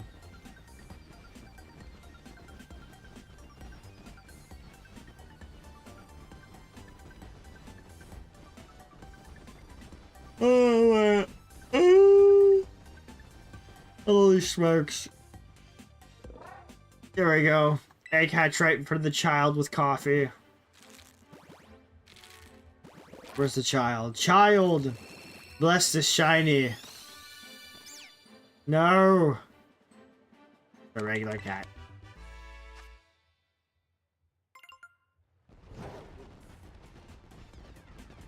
Regular cat, regular cat, regular. At some point, I'm just gonna start threatening to release them all within the town.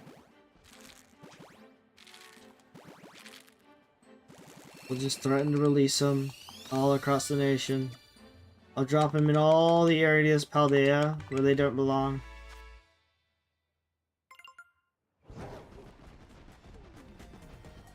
Da, da, da, da, da, da, da. Anywhere. Are you just immobile now? The hip crack, the bone hopping has got you immobilized.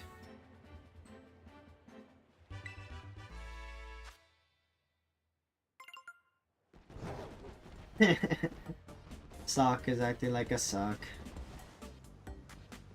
Oh, yeah, at least for that one, it's like you only need the sock. I need 3 of these. Honestly, I might even start doing offline egg hunts this weekend. Seeing how things are going right now. Might take my Switch with me to the art shop tomorrow. That's an idea. Get more eggs.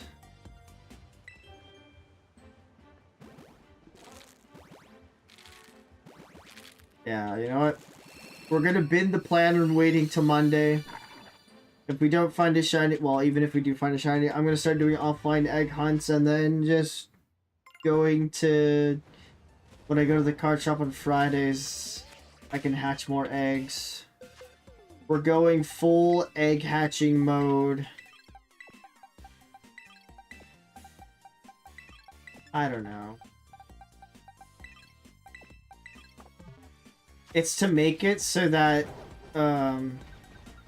getting older doesn't also seem like a great thing because you're also making money. They've got to have something to keep you from wanting to get old, you know? Sack of potatoes. Unfortunate. Yeah, because if getting older was like all rainbows and money, then everybody would want to be older. They gotta have something to make it so that you don't want to get older.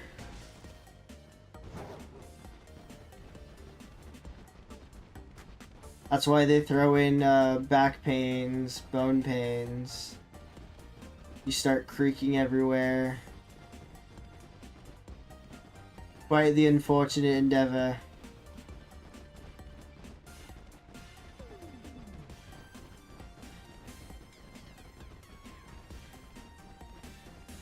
Blah, blah, blah, blah, blah.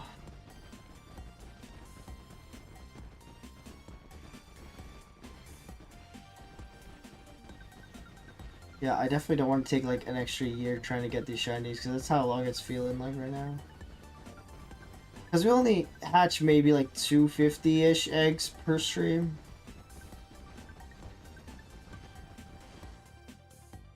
And if I could just increase the number of that... Ow! Per week, then that'd be fantastic. Yeah.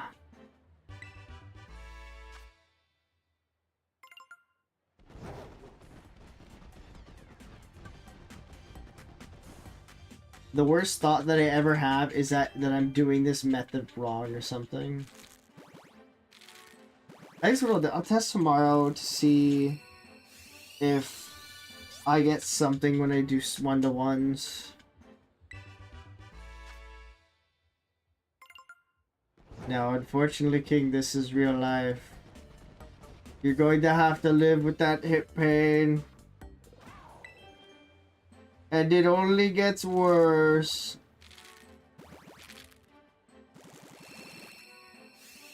It'll only get worse before it becomes better. When does it become better? I don't know. I'm still waiting to get there myself.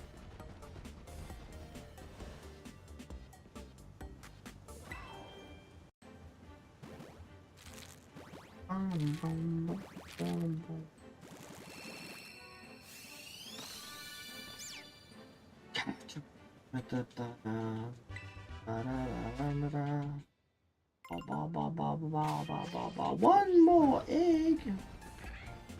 Yippee.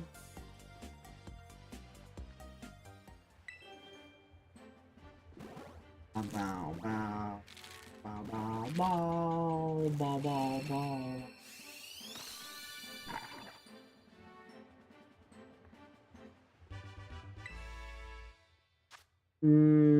I don't think I've ever had that.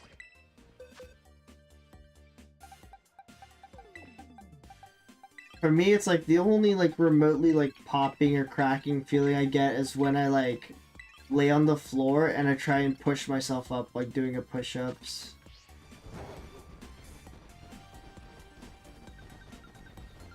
Your entire time like King is feeling your pain. That's unfortunate.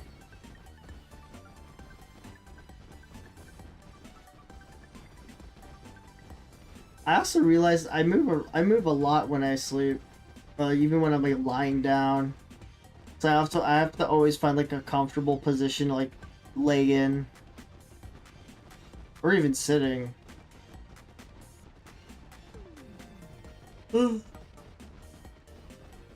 Like even right now, I've like changed the leaning back, but eventually my tailbone will just get a little bit sore, so I'd have to like sit up.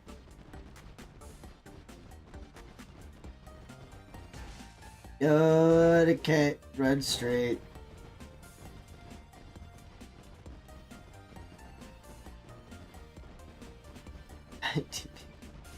Regulating camera. And we can't have you breaking in multiple areas of your body. We have to limit it to one area at a time.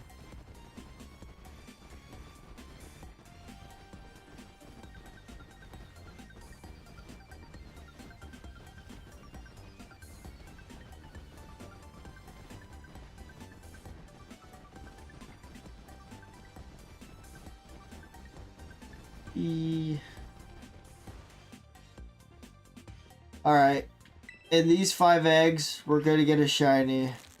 Watch this. I'm pointing. Dang it. One of these days it'll work. We still got 4 more eggs, 4 more eggs, 4 more eggs, 4 more eggs, 4 more eggs.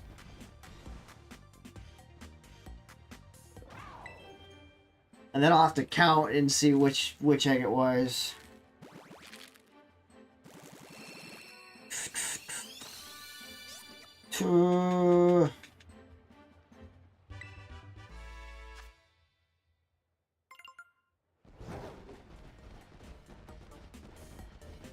Yeah, that's the funny thing.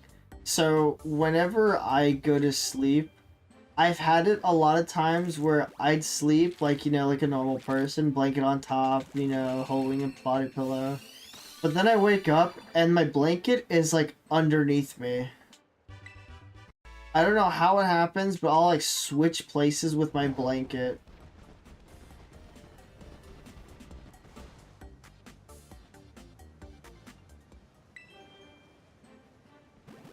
Alligator death. That's funny. Like I'll roll in the beginning to make myself comfortable, but eventually I'll knock out. And then at that point, it's all a question of how I move about. Cause yeah, my pillows will end up on the floor. I'll be on top of my blanket. I don't know how it happens, but majority of nights, I'll wake up and I'm sleeping on top of my blanket. Well, at least we got a group of Quaxleys. Yippee. Why are we going to sleep with a body pillow? Because they're comfortable.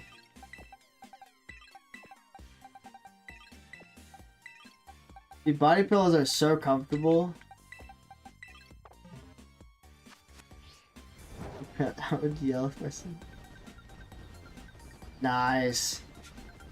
That's the best. I had a friend that we stayed over at his house once, and we were playing Slenderman, and this dude falls asleep first, and he starts speaking in Portuguese in his sleep. It was the scariest and the funniest thing I've ever seen, because we were in the middle of playing Slenderman as well. This dude just randomly just started speaking in Portuguese. And we just sort of looked over at him and was like, you awake? No? Okay. We just sort of left him there.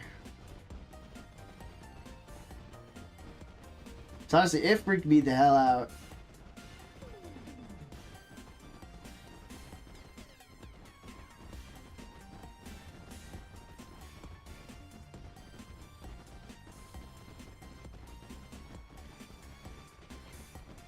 Yeah, I had to share a room with my brother for a long time, but luckily we had bunk beds. So I was able to sleep on the bunk bed for the most part. It just sucks sometimes because it was like it was kind of close to the ceiling. So if there was spiders in like the top corner of the room, that would freak me out. Nah, it's a regular shiny. It's just the sun's making it mess up. Well, that was the thing. My friend already knew how to speak Portuguese, so that's why I'm assuming that he spoke Portuguese on his sleep. It was also just weird that he didn't just speak in English. That's what I'm saying, dude. And we were like 5 pages in the game. Whew. No bunk bed rip. That's an L. F in the chat. 07s. Yeah, we were lucky enough to have a bunk bed. It just sucked because it was like so close to the ceiling that sometimes I can hit my head on it. Henry Ginger episode.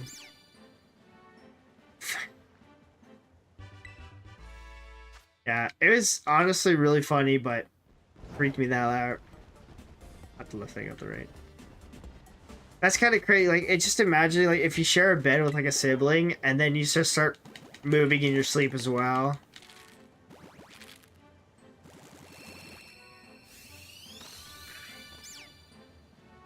Just roll into him. Give a nice punch in the head. Okay, can we get one more grass cat to finish the quintuplet? Yippee!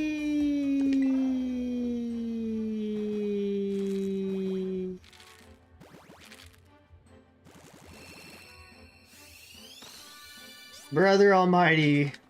That's not a cat.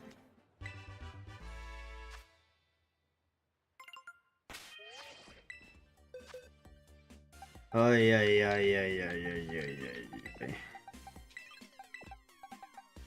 Mr. Bean animated show, how is that? I've never heard about it.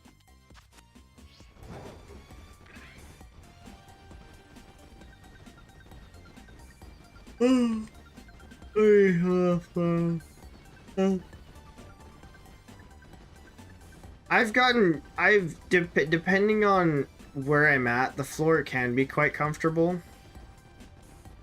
I know I took a trip to Japan, and we actually had, we stayed at a traditional Japanese hotel, and they had the floor mattresses that we slept on. They were so comfortable. I kid you not. I would love to have like the same floor mat, or like the same floor mattress that they had. Also, the comforters that they use, oh, so comfortable.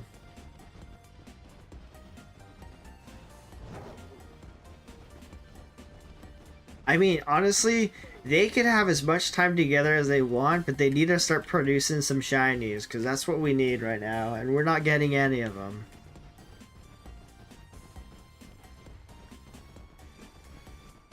So if my Meowscarada and Ditto were like producing shinies, then I'd be like, all right, that's fine. Why? But because we haven't had a shiny yet, we're gonna start barring them from each other. I'm gonna start grabbing some. I'm gonna grab my other Skeledirge. See if we get a shiny from that one.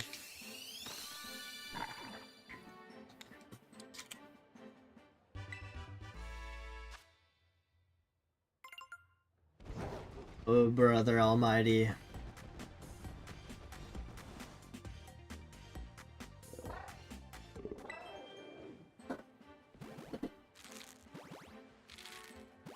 Come on.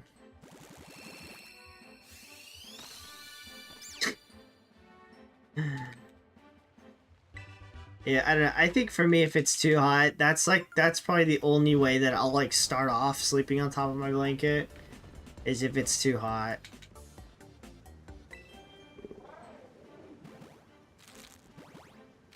But even then, it's like I always try and wrap myself in the comforter because it's always comfortable. Because a lot of times, like especially in cold weather, like it can retain some of the cold temperatures. Which it feels so good to get inside of like a cold blanket. Because especially if like your body's like emanating a lot of heat and you just slide into a cold comforter. Oh, feels so good.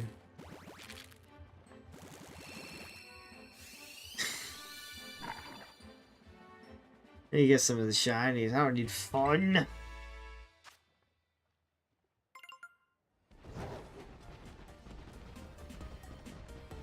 Yeah. Like for me, it's not really anymore. I used to get very hot when I was like younger and like during the summer, but now it's happening a lot less.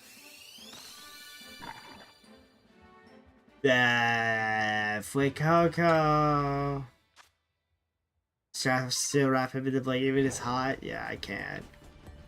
If it's too hot, I'll be like, alright, I'm dying. I'm dying of heat. I need this blanket off of me now.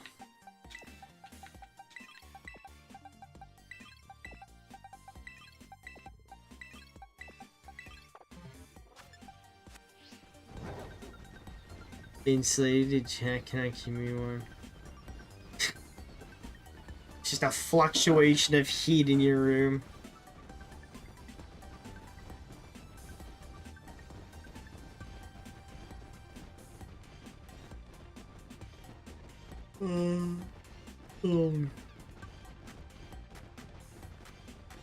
Yeah, I've got my room fan going, and I've just got a t-shirt and my pajama pants on. But I'm also wrapped in my comforter because it's comfortable.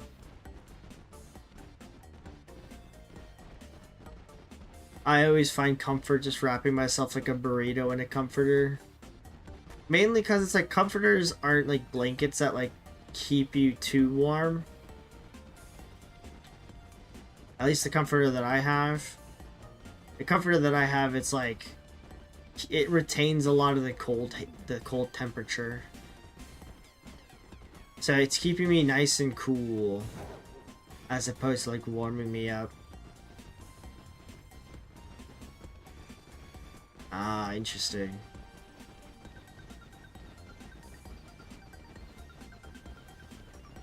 Yeah, I've never really tried to have like white noise while I sleep. So I'll typically just like knock the hell out. No matter what's playing or like what noise is going on. Like I've fallen asleep plenty of times like listening to like YouTube videos. Grass cat.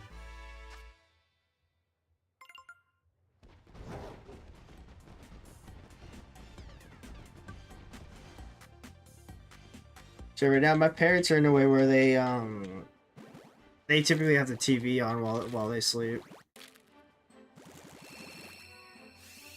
And they'll just set a timer on it to turn off. I also tried doing like the whole Pokemon Sleep app, and I could not. I didn't really get it too much, but at the same time, it's like you also have to like keep it on and next to your bed, which is weird.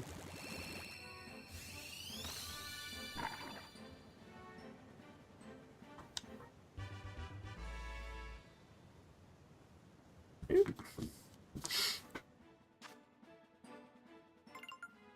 The problem with blanket, unless there's no way on my body that feels nice. See, I love the feeling, this might sound a little weird, but I love the feeling of being crushed. So I also have like a weighted blanket that I use that also keeps me cool, but it's pretty freaking heavy and I love it so much. Like, I remember when I first got it, I just knocked out. Interesting. There's been a few times when I was younger where me and my brother fought on who had to turn the light switch off, and so there was like a couple nights where neither of us did, so the light just stayed on the entire night. And we just knocked out. Wait, box number 6. You're steadily approaching 1,000 eggs. Let's go, sir. Exactly what we wanted.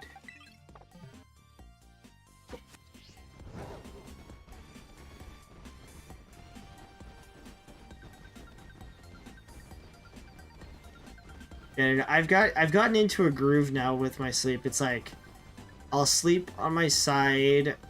I'll sleep on my right side for like, I don't know, 30 seconds. And then I'll rotate, sleep on my left side. And either I'll knock out or I'll have to rotate back to my right side. I don't think it's freaky to like, okay. I don't think it's freaky to like the feeling of like being waited on, you know. Funny story. So one of my exes, she used to have a pile of like stuffed animal dogs in the corner of their like living room area. And it was just like there was a massive dogs, a bunch of smaller dogs. They're all just very different sized dogs. And one time she held a sleepover with all of our friends. You know, our parents were cool, their parents were cool about it. And there was just a bunch of us guys, a bunch of us girls, a bunch of the other girls sleeping over at her place. And I chose to sleep in the pile of dogs. And I just like, we laid out a sheet on top of it so that I just slept on the sheet of the dogs. Apparently, the next morning, they were just like, where am I? Or, where's Lantern? And they just see a foot sticking out from the bottom of the dog pile. And apparently, I had buried myself underneath all the dogs. But it was so comfortable that I didn't bother to question it.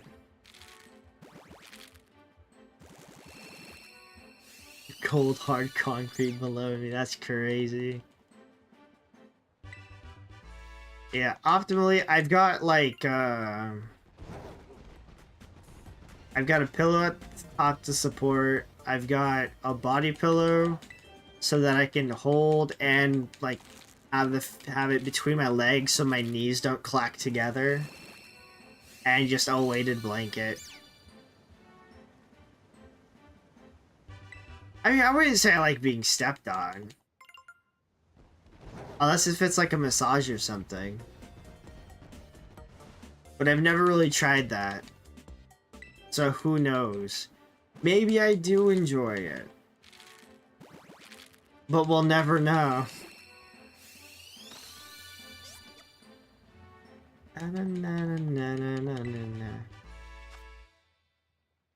It's just, I don't know. It's one of those things where it's just like a comforting, it's a comforting feel to like have that kind of weight pressed down on you, you know?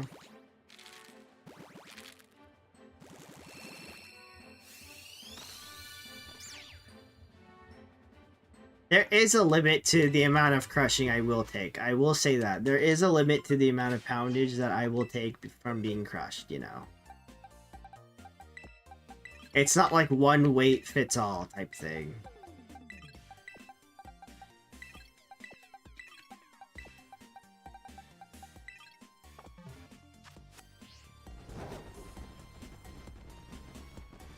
So.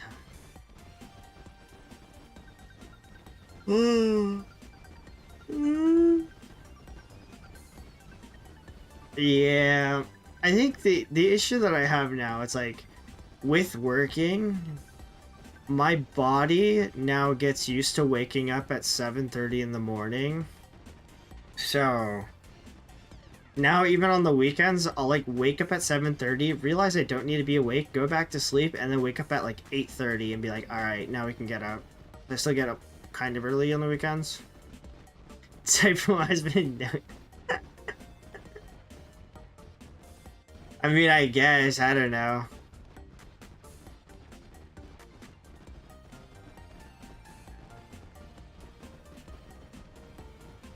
Yeah, my type of woman. Somebody that can crush me. Excellent. I think it'd be funny if anything.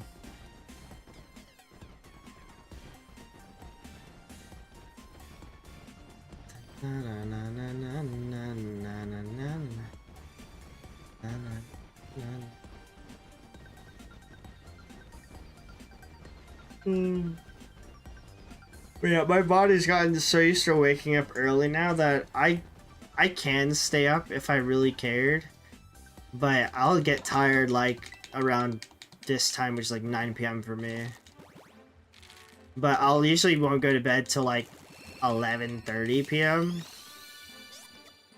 and then I'll wake up at like 7:20 so I can get to work on time. And then during the weekend, I'll usually stay up till maybe about 12:30, depending.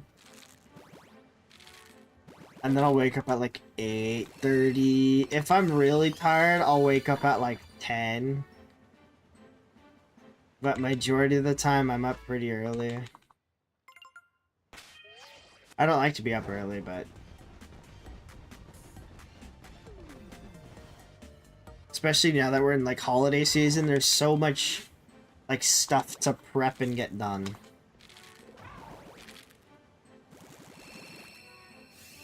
I'm on like holiday mode. And then I have lots of stuff planned, stuff I gotta do, stuff I gotta make sure it's set and ready to go. Da -da, da -da -da.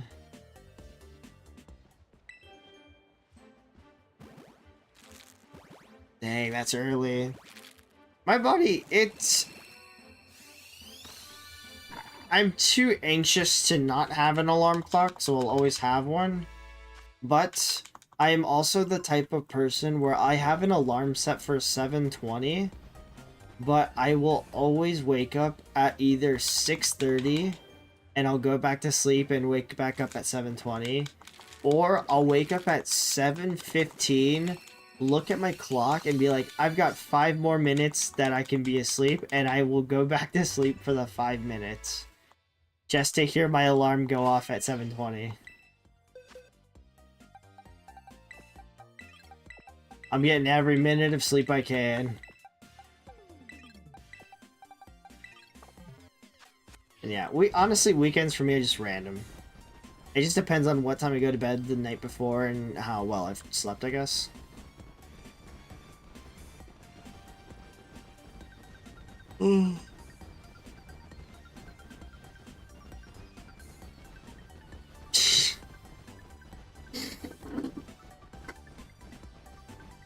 I mean, yeah, I should go to bed earlier and get some more Z's.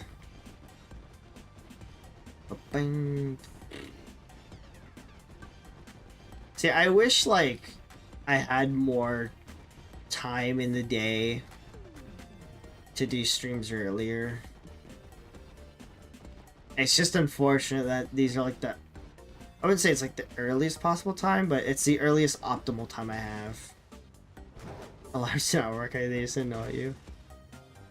Bro, alarms work on me so well. I like jump out of bed.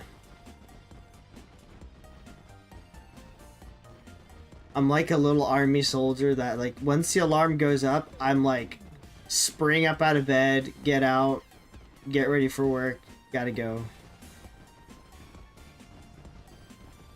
I will almost every time get ready. I'll like shower, brush my teeth, use the bathroom, get dressed, and be out the door 10 minutes after I wake up. Because I've sort of worked out how much time it takes for me to get ready in the morning. And so that sort of allots what time I need to wake up at. If I wake up at 7:20, then I can take the full 10 minutes to get ready for work. If I wake up anytime later, then I'll be in a rush and it'll be an awful morning. But if I wake up earlier, then I go back to sleep and I wait till 7:20 to get out of bed still.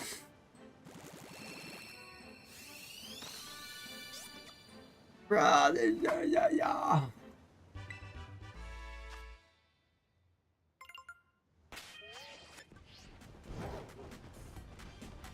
I wonder which egg's gonna be number 1,000. I don't want to math it out either. Unless we find a shiny, I won't math out what egg we're on. But it's not gonna matter until we get to the end, I guess.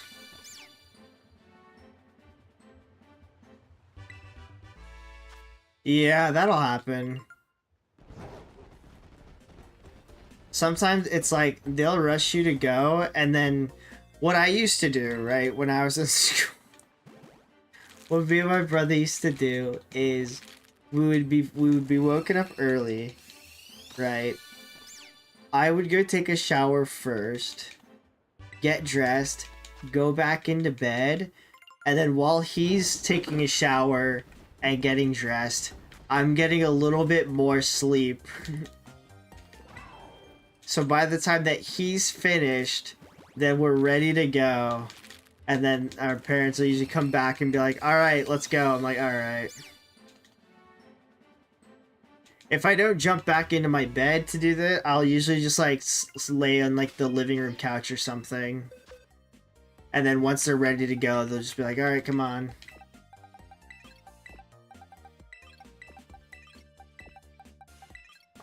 But yeah, it sucks a lot of the time when it's just like people are rushing you. It's like you're ready and they're just like, alright, give me a minute. Like, why are you rushing me when you say when I need to give you a minute? Shouldn't you be ready already?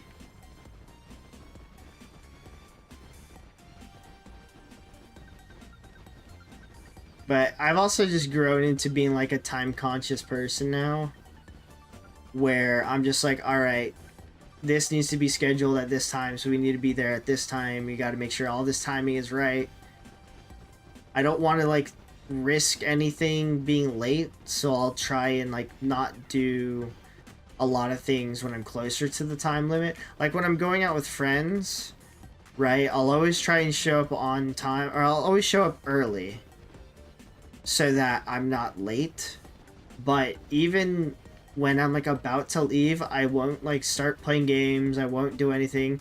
I usually sit there, watch a video, and be like, alright, this video is like 20 minutes long. I can watch like 15 minutes of it, and then I can start going. Type thing. And I feel like it helps a lot, like, sort of being time-oriented, I guess. But I definitely, like, have a lot of anxiety when I'm late to things. I always also try to give myself, like, a lot of time before I have to be somewhere.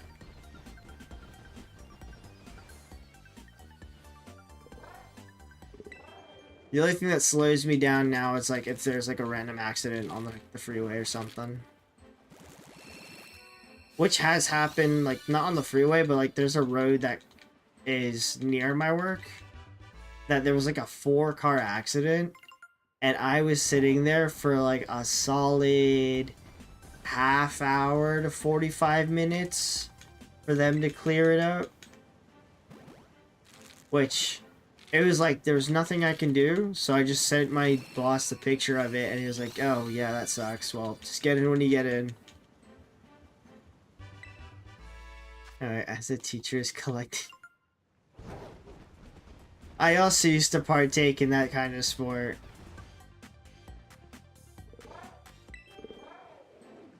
But I don't know, a lot of times if it's like urgent homework, I'll usually do it like a couple nights before. Or I'll usually just rush it the night of and just speed run through it. That's when the start of my speed run began. Homework. Speed run it now so I can play Call of Duty later.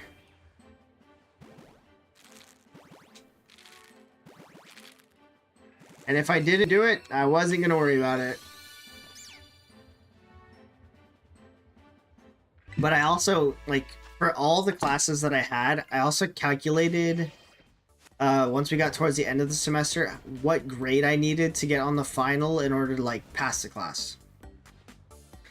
I remember there was a few classes where I needed, like, a decent grade on my final to pass the class. And so those ones I put a little bit more focus into than the other ones. But it was always a numbers game when I was in school. Alright. I'm assuming that by now we're like hitting 1,000 with this batch. I don't want to exactly math it out just yet, but we've got to be reaching 1,000 eggs now. Watch. I'm going to do an offline egg hatching while I'm at the card shop tomorrow, and I'm going to get my first shiny then. And then I'm going to be sad.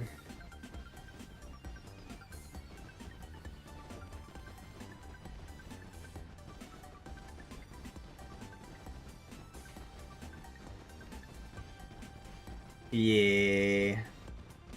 I don't know, do you also like get the feeling of when it's the beginning of the semester, do you work more or like make everything a lot neater in the beginning as opposed to the end? Because I'm very much the type of person, beginning of the semester, I'm very motivated. I'm just like, yes, we're going to do all of our homework. It's going to look nice and neat. We're going to take notes. It's going to look nice and neat. And then by the end of the semester, I'm just scribbling on everything. Everything's a mess. Everything's out of time. I need to get X amount of points on my final in order to pass the class. And those are usually the pressures that I'm under, is like finals, mostly.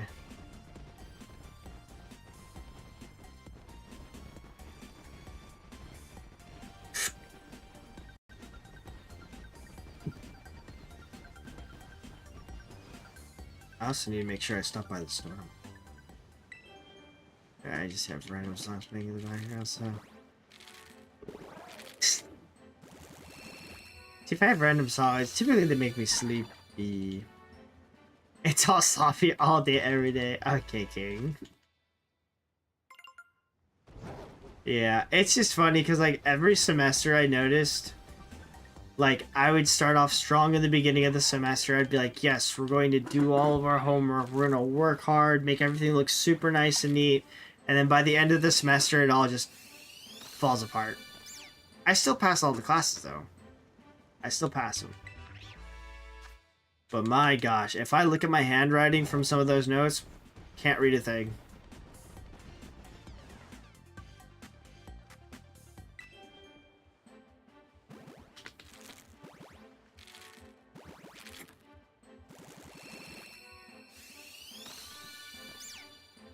Semester fake it till you make it. I mean, a lot of times I feel like that's a great skill to have, right? It's sort of like acting on impromptu. Because a lot of stuff, I feel like, when you go later on in life, a lot of it's adaptability and how well you can adapt to certain situations.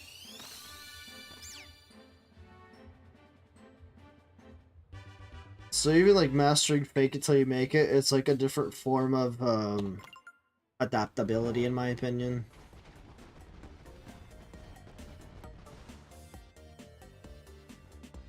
Because eventually, right, if you do something long enough, then you start to understand how it works and all this other stuff.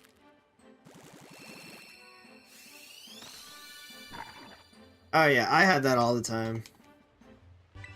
It's crazy the amount of, like, books that they assign during, like, high school and college. And I read, like, a single book all throughout, like, the high school and college career. Mainly because I didn't like reading.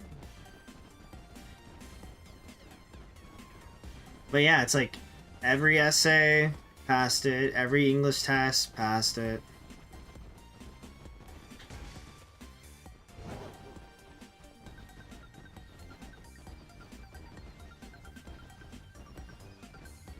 There's definitely one of those classes where I didn't really have a hard time.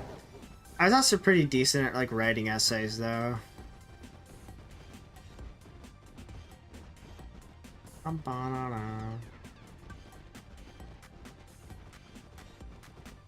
Oh, I just wish that they had, like, more interesting books, I guess. Well, even then, I probably still wouldn't read it. It's funny, because it's like, even, like, some of the required textbooks that they give you, I only read, like, maybe a brief moment when I'm inspired. And then I'm just like, bleh. I see, I was the opposite. Well, I wouldn't say, I wasn't the complete opposite.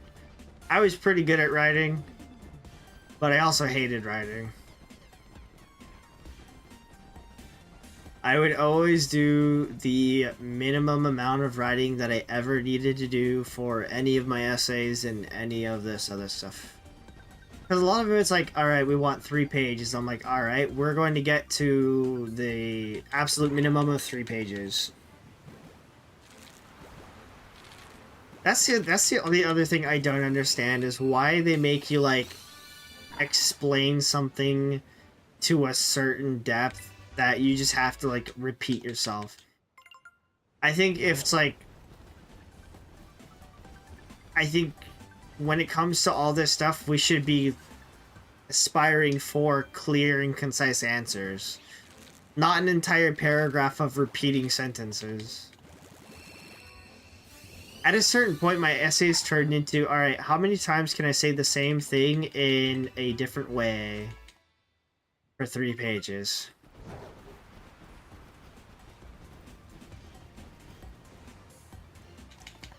A lot of things, it's like, yeah, you can just write it in, like, 1 sentence.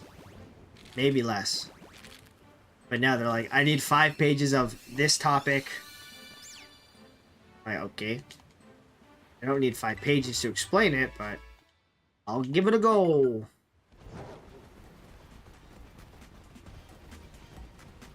And you just throw a lot of BS in there, and eventually it worked out.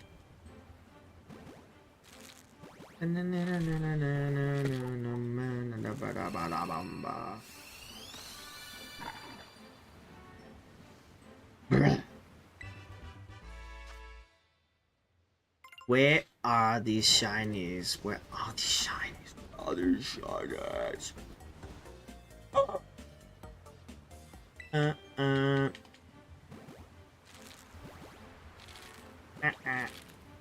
7, 6, 8.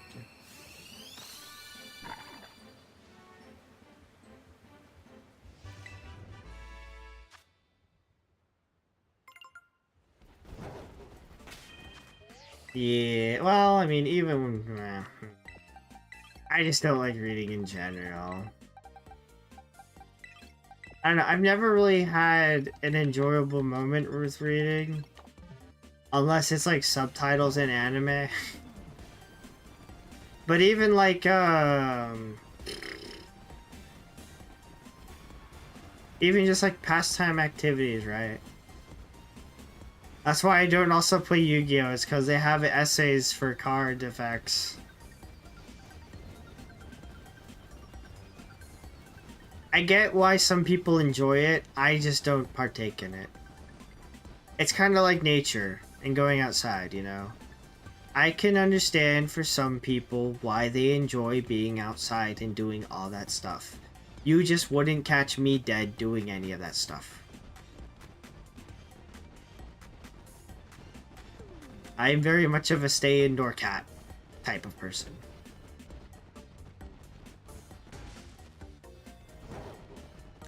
It's like, I always imagine this, right? If life was an actual action-adventure RPG, I'd probably be more willing to go outside, because there's a lot more to do, like with leveling, XP, hunting, all that other kind of stuff. But because there's not all that stuff to do outside, there's a lot more stuff to do inside at home. I feel like a lot of outside interactions, it's like, yeah, it's a lot more fun outside when you're interacting with other people. And so that's probably what makes it a little bit more enjoyable. But I don't have like a ready-to-go person to do all this stuff with.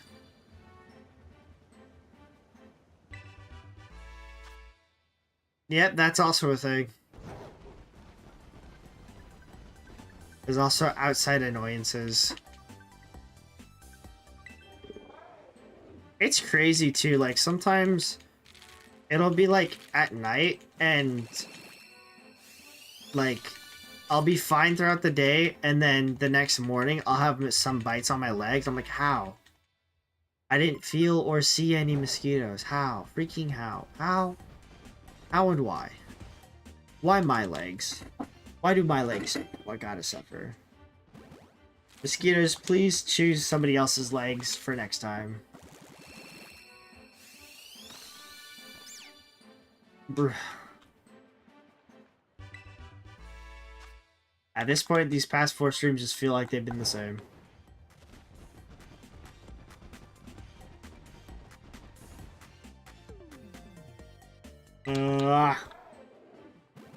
Just want to go back to catching Pokemon now. We've been hatching for so long. Just to get regular Sprigatinos.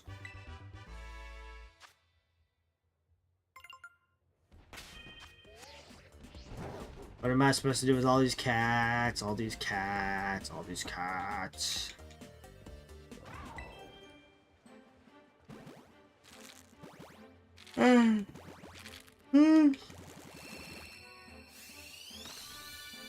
But I also just don't like the outside because it's also just there's a lot of dirt and stuff everywhere. I know it sounds kind of weird, but yeah, I also just don't like the beach because of all the sand. It's coarse and it gets everywhere.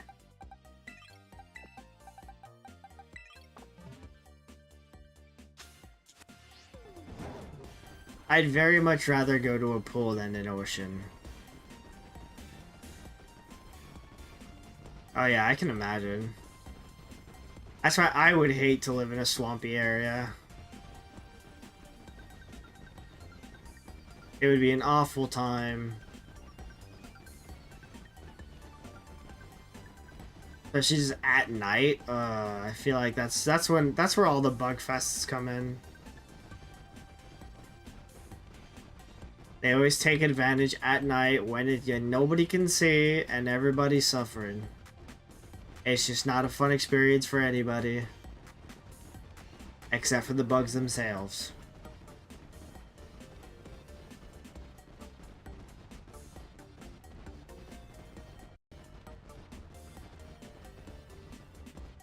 I just remembered I need to...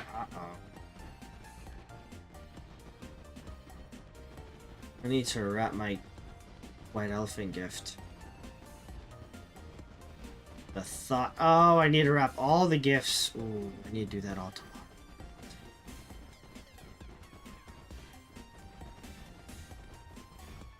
I just became a lot busier tomorrow. Unfortunate.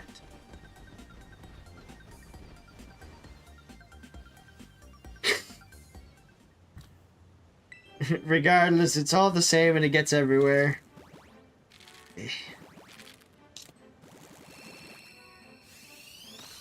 I hate the feeling of like having dusty feet too. It's just not very good. Ugh. I also always feel like I have dry skin, so I just need to like water myself.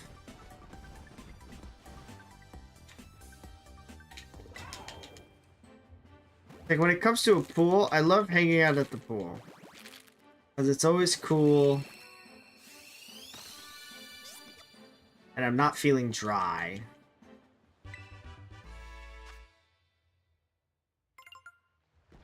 Unless it's too hot outside. If it's too hot outside, I'd rather stay in an AC room.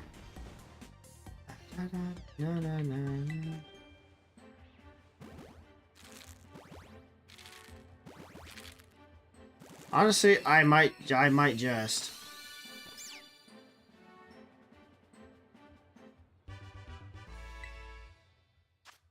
Alright, what happens if I just... What happens if I just...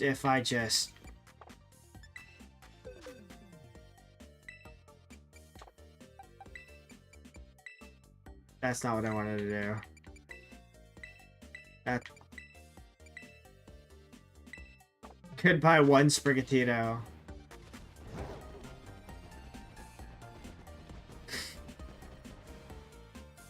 Now the threat of being released falls upon these shinies.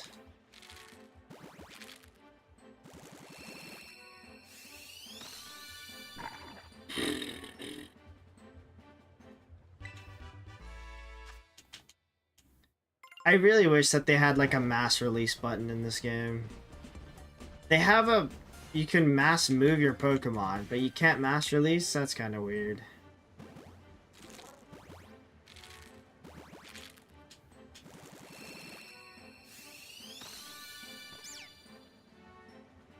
I mean, yes. Well, actually, I wouldn't say no. I would say no. Because before I leave the beach, I always make sure that I use, like, the showers that they have at the beach to get all the sand off of me. Because I would not be able to handle it if I had any sand on me, like, driving back home. Because that's also, like, one of the most irritating feelings is just having sand left over on your body.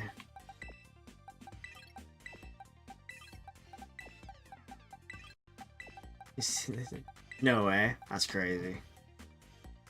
Who would have thought?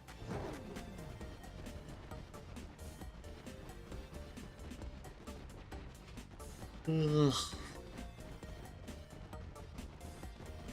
Yeah, I always make sure that I shower off, or like I always dust off the sand before I at least get in my car.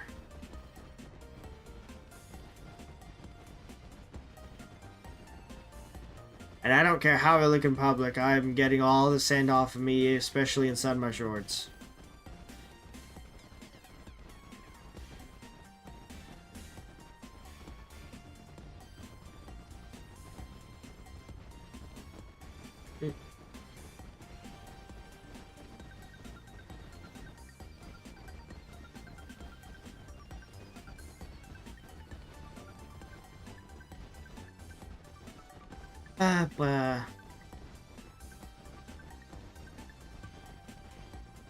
I'm expecting a shiny. Right, meow. Dun, dun, dun, na, na, na, na, na, na, na, na, na. God, are we on box 7 already? I wasn't actually paying attention. I'm starting to lose my mind hatching these eggs. Ow.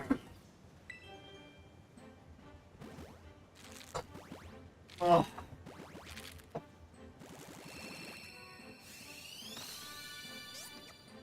Maxley. Maxley. We'll figure it out, we'll figure it out, we'll figure it out what thing we're on.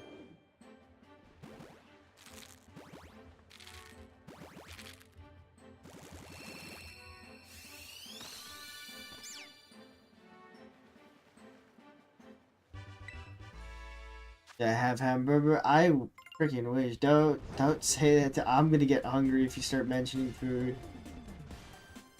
Oh, I was craving ramen earlier today.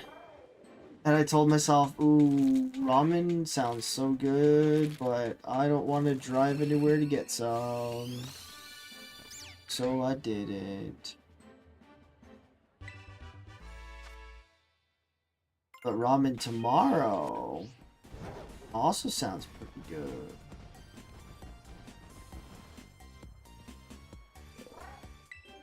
Ramen Saturday sounds pretty okay.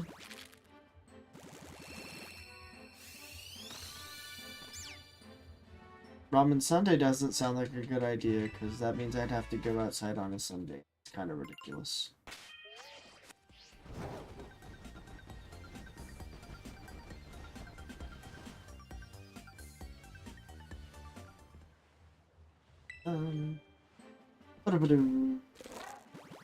There it is. Shiny. Soy cocoa. I knew it was gonna be a spirit. I don't know why I didn't say a spirit. Oh, they're all grass cats.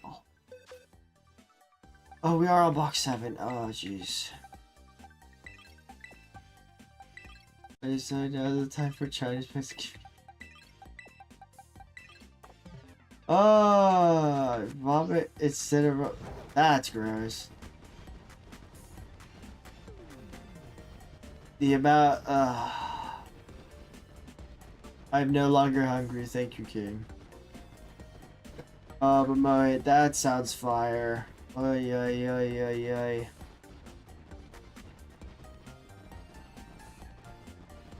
Oh, I love tamales. Tamales are so good.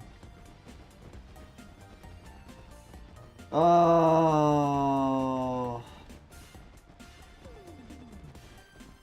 I'm trying to think. So tomorrow, I always go to the same Chinese food place every Friday because it's right next to the card shop. So I'm gonna have, hopefully, if he's open, because there was like a good 3-week period where he was closed.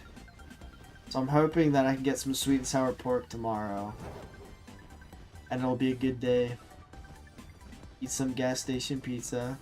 I've never really had gas station pizza. Whenever I had the opportunity to, I always just get Little Caesars. Just because they have like the whole $5 hot and ready large pizzas.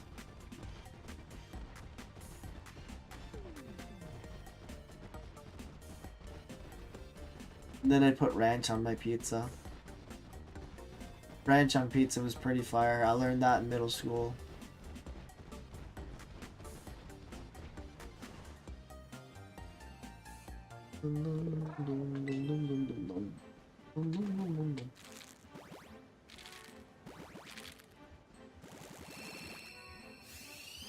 Boom, bam, fire, power. Yeah, I'm still in the mood for ramen. Oh, sheesh. But I'm talking about like actual like restaurant place ramen, not cup noodle or package. Whoa! I guess I could have a packaged ramen. But not tonight. Not tomorrow. I guess not Saturday. I guess we're gonna have it on Sunday, boys.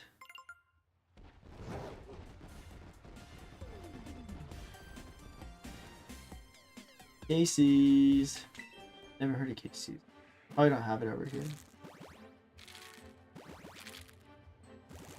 I mean, honestly, I don't think I've really had a... Well, that's a lie. I did have a bad pizza one time. There was one time I went to my friend's place, right? And his family ordered a pizza from a place that I've never been to. And I kid you not, I pulled off a slice of pizza and the entire, like, top layer, cheese and toppings, just came off the pizza. I was like, what the heck is this? What the heck is this?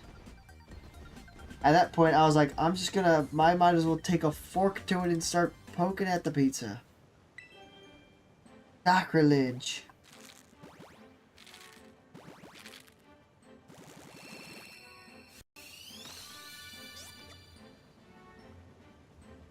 But I also still do prefer Little Caesars. Or I like me a good Costco pizza. Cause it's big. Big pizza.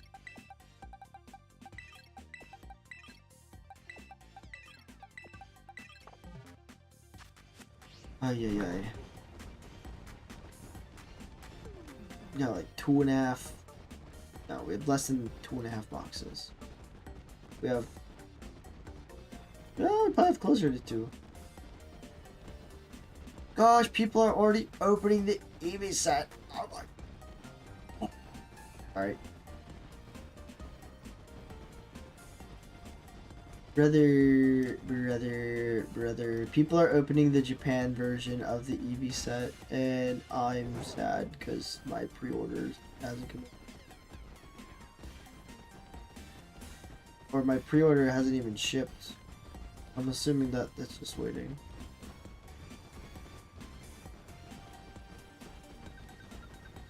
Yeah.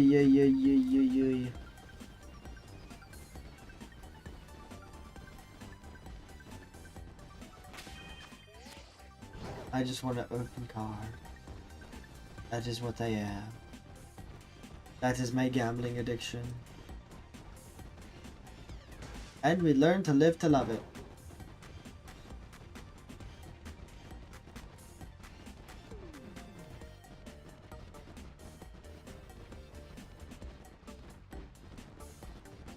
Come on.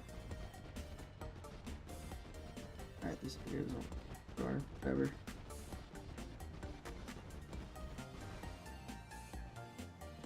There we go. This egg do be looking different.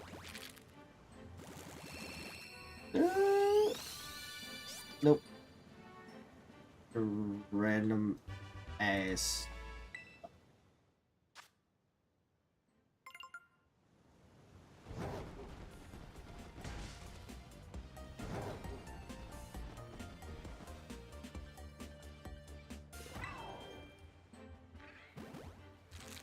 Oh.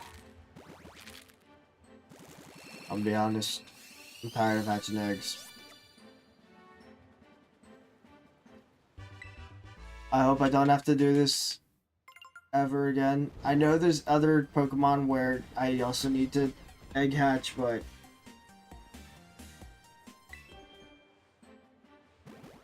I'm hoping they introduce a lot of Pokemon in the older games to Pokemon ZA, so I don't have to shiny hunt in the older games.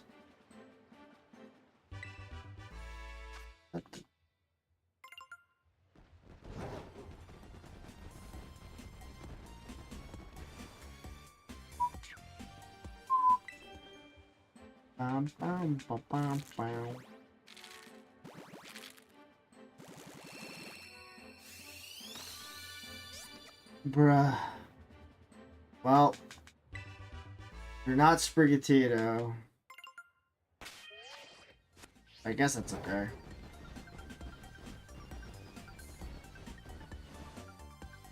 Alright, here we go. This one's gonna be a Sprigatito, but it's gonna be shiny. Shiny Sprigatito on the screen. Dang. Now, one bit right.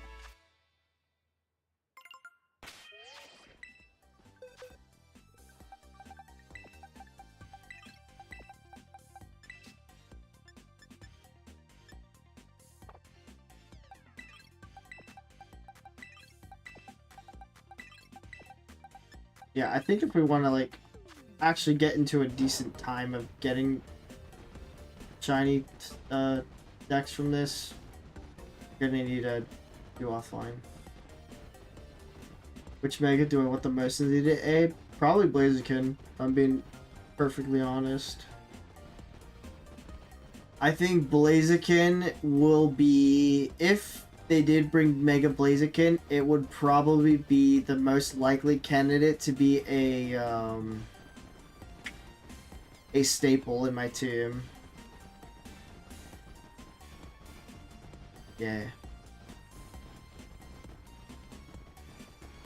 I don't have any ideas of which Pokemon I would want to see a new Mega form in.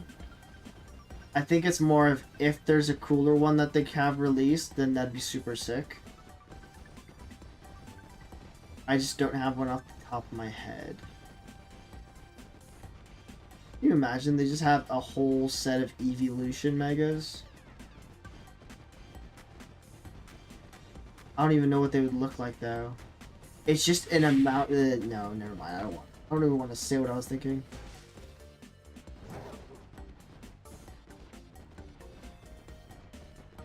Yeah, I think if they ever bring, or if they keep a lot of the older Megas, I'd probably go through the game with Mega Blaziken. But I would love to explore and see newer Mega options that they would have.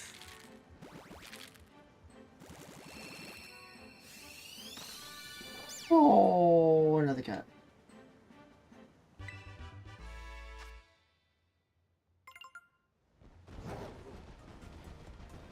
And you know what? I hope they don't change how we get these starters. Because I want everyone to suffer the way that this is suffering. Everybody has got to hatch these starters to be shiny. Whether they like it or not.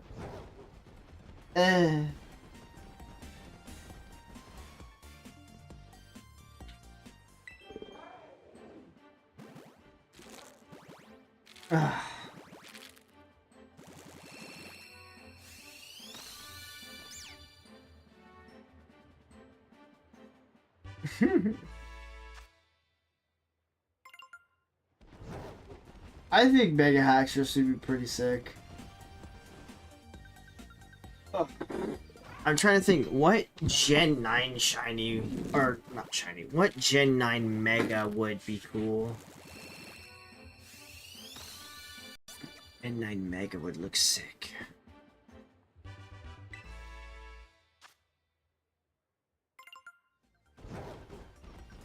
Honestly, Mega Ampharos comes to mind. Not Gen 9, but a Mega that I thought was pretty cool.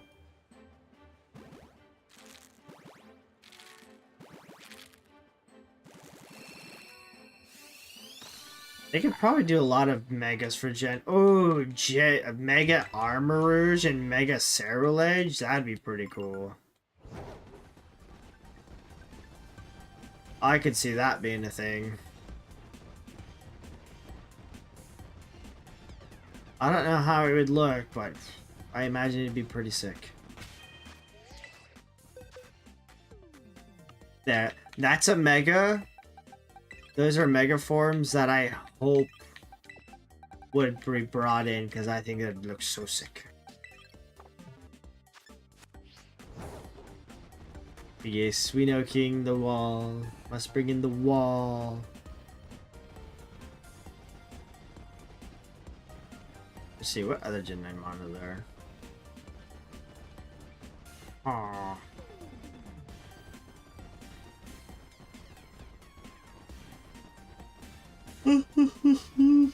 Home. I don't know, those are the main ones that come to mind.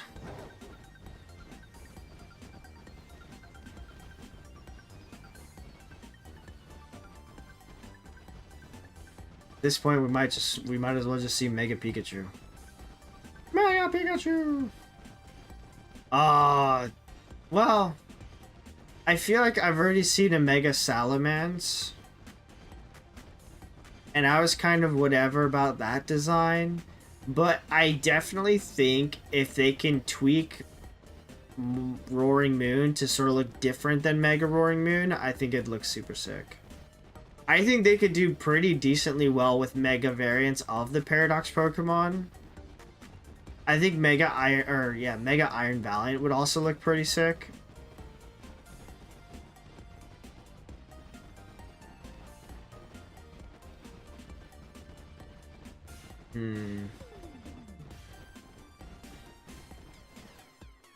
Mega Iron Thorns just look like Mecha Godzilla.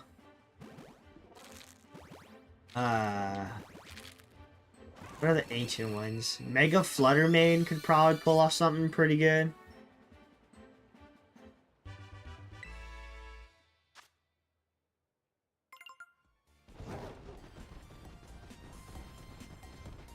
Yeah, I think the one that I would love to see is Mega Armarouge and Mega Cerulege. I think that'd be so sick.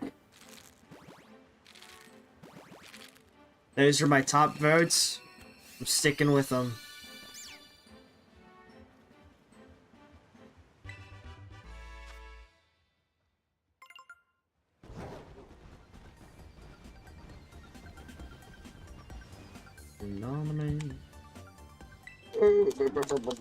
Come on. We're already past 1,000 eggs now.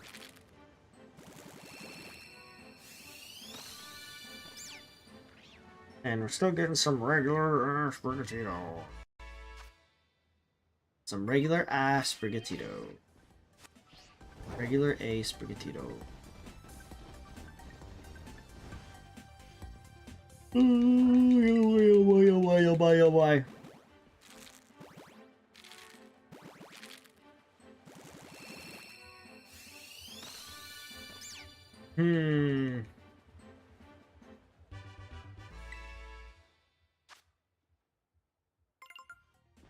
That's what I can do. I have Surgic Sparks. Oh, wait.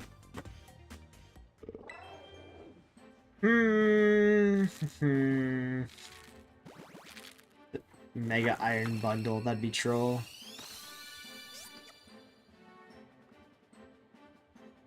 I mean, Mega Skeletors could be a thing, but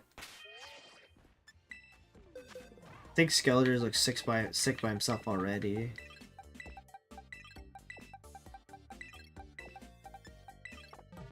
At that point, I figure if they did Mega Skeletors, they might as well just bring out Mega Feraligatr, no?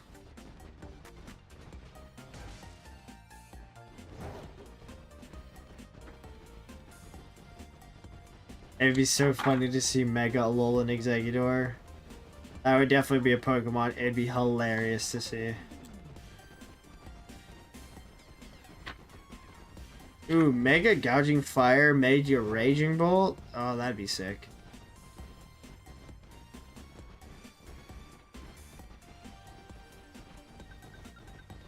Pile o' Sand. That could be a thing. Just a bigger sandcastle.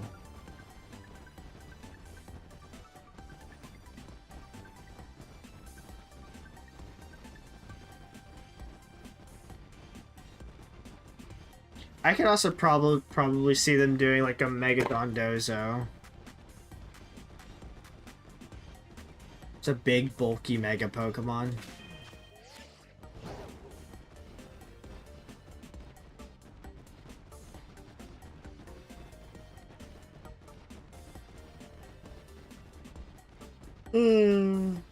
Yeah, no problem, King. You have yourself a good night. I enjoy having all of your guys' company while I'm busy hatching these eggs. Because honestly, I'd probably be bored out of my mind if I was just running in a circle by myself.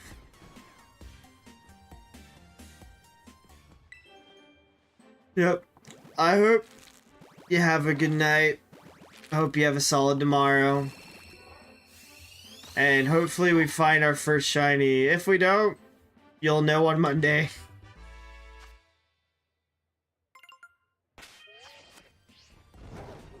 We've still got... I think we just hit the 8th box. Well, we're almost halfway through the 8th box. So we got probably a box and a half left of eggs.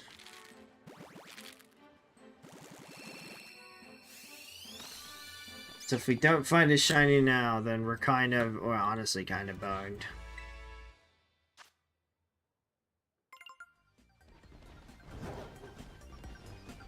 And I'm definitely going to need to make some time offline to hatch eggs, because it's getting quite ridiculous. Quite ridiculous.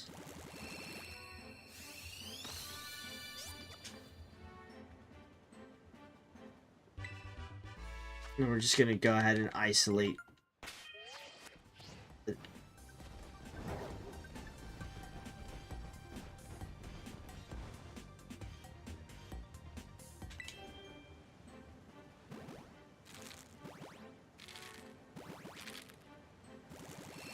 Yeah, I'll try. Honestly, fun isn't the word I would be using for this hunt right now, because it's currently anything but. Like, I think I was having more fun hunting Cyndaquils.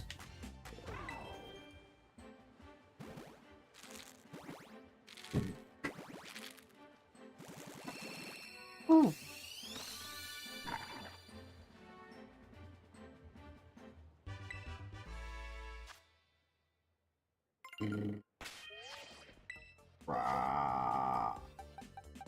I'm just hoping at some point I missed a shiny.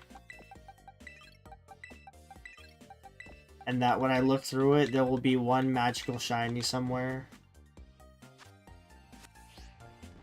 That's the hope.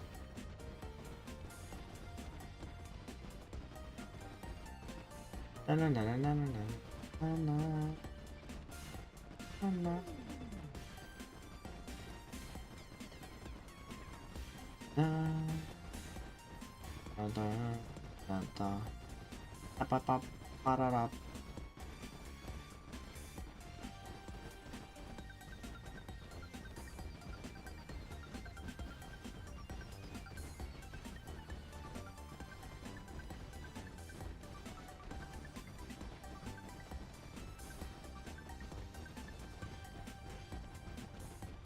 The sad part about this is even if we find like a single shiny, we still need 3 more of each of them.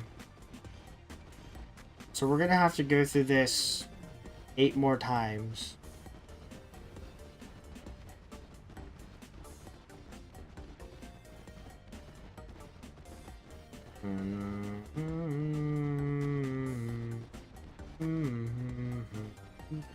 If we find one of them to be shiny, then we can work on that line by itself.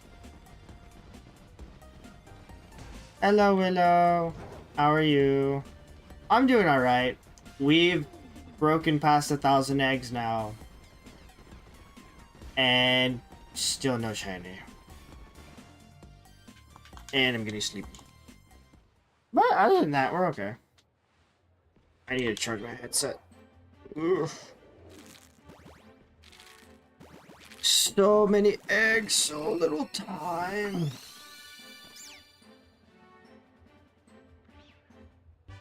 Oh yeah. Do you also play Pokemon? It's going okay. It's sort of mellowed out throughout the night because I think majority of the normal guys are gone to bed now. Oh, well, I'm also just very tired. But I need to hatch all these eggs. Do you watch a lot? Okay, okay, okay.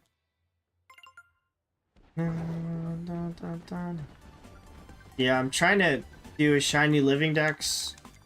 And this is the only way to get these shinies. I have to constantly hatch eggs. But I think by the end of all these boxes, we'll be at 1,082. When I start playing Unite, I played it briefly, like when it first came out, but my internet doesn't really keep up with it too well. Makes the game lag a lot, especially trying to stream it. So if I ever play Unite, it would be typically like offline and such. Cause yeah, when I streamed it, it like was almost unplayable. But it just was like super laggy. But yeah, I used to do... Well, I still play the TCG. But I used to stream the TCG. I mostly play the TCG and shiny hunting in the video game.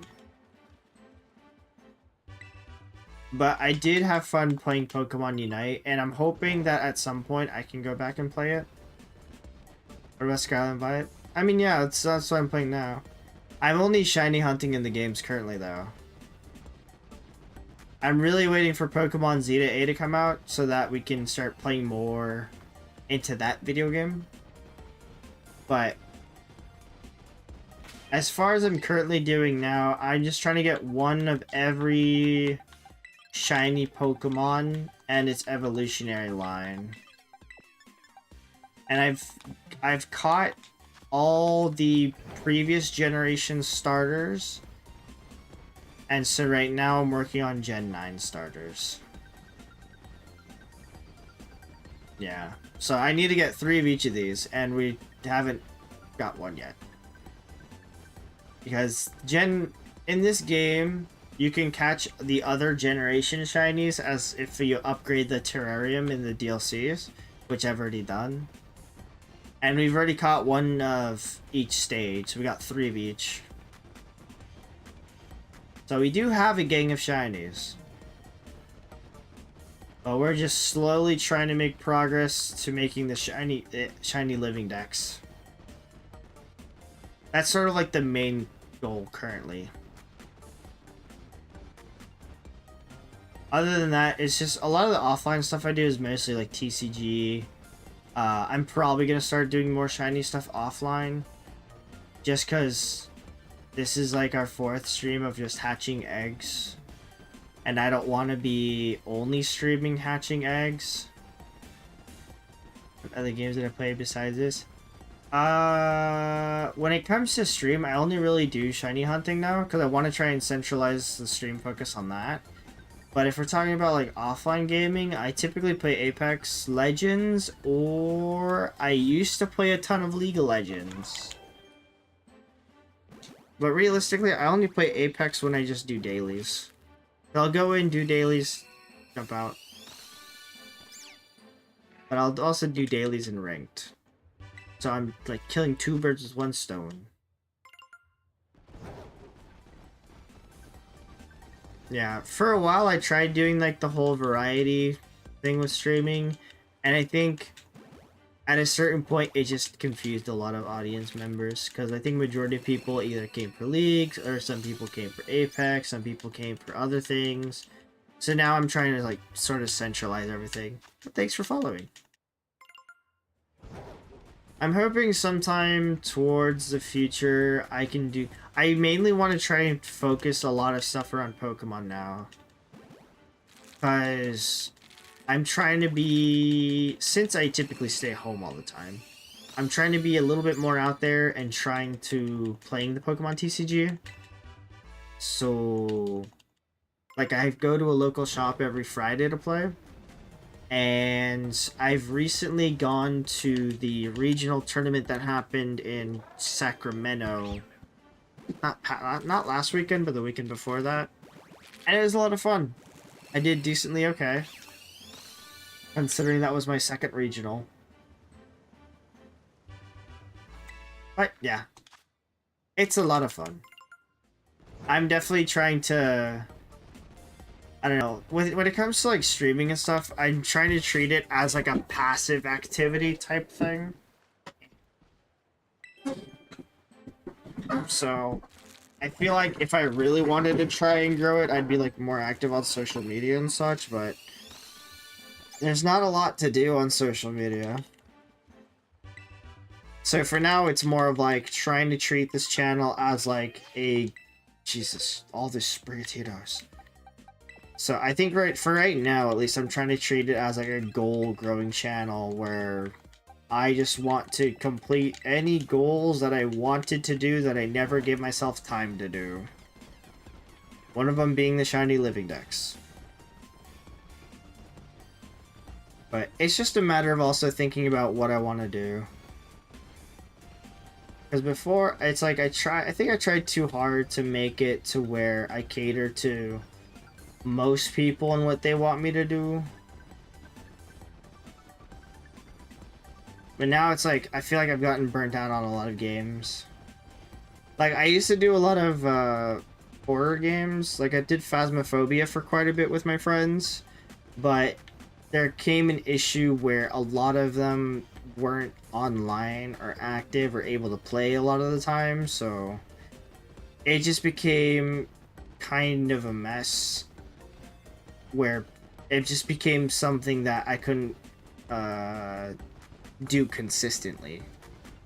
And that's also an issue I had before, was I was never consistent with streaming. So this way, I don't have to rely on having like other people online to do stuff. Plus, it's also a way for me to try and just be consistent in whatever time slots that I can do. It also just gives me an excuse to play Pokemon. Because realistically, I probably would never actually shiny hunt on like my off time, but since now I'm trying to be a little bit more goal oriented, it makes it a lot easier to.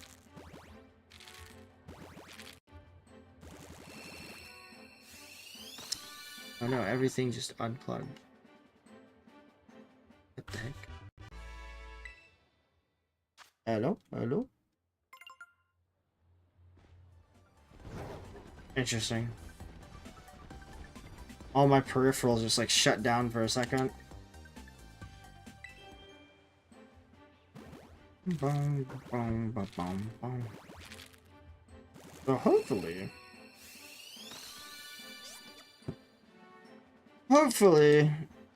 it's probably going to be a long process, but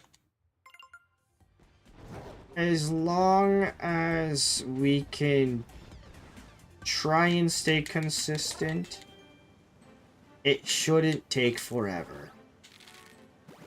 As long as Pokemon doesn't add new Pokemon to the game that are shiny locked. Then it becomes a whole different issue.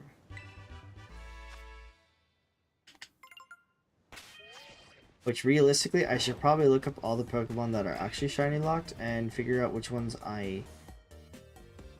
that are only catchable in specific ways. Because that's the only issue I have, is that since I'm relatively new to all this, I don't have like a lot of prior knowledge of how to catch a lot of stuff. And if it's shiny locked or not is a different issue. So hopefully,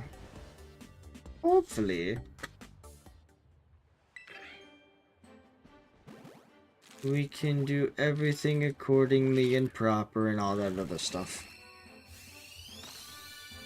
Goal-oriented, time-oriented. Not shiny-oriented.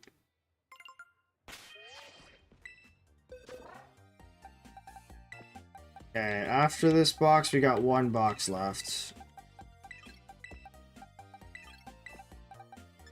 And then we can really start crying if we don't find a shiny in this box. Da, da, da, da, da. And then yeah, I'm really gonna have to spend some time offline to do it. Whether I like it or not. Eventually it's gonna have to get done. 'Cause I hate having projects that go unfinished type thing.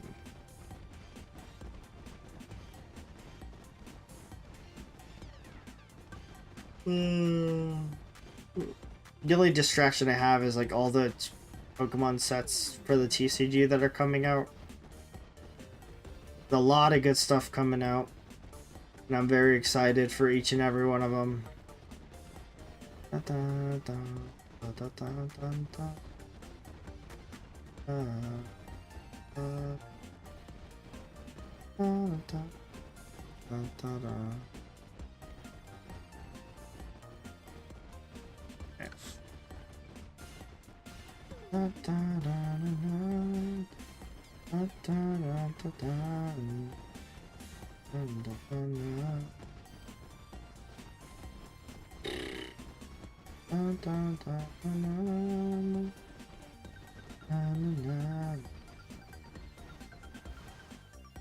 Oh. The only other questionable thing I should do is I could get all the shinies from my Pokemon Go account, but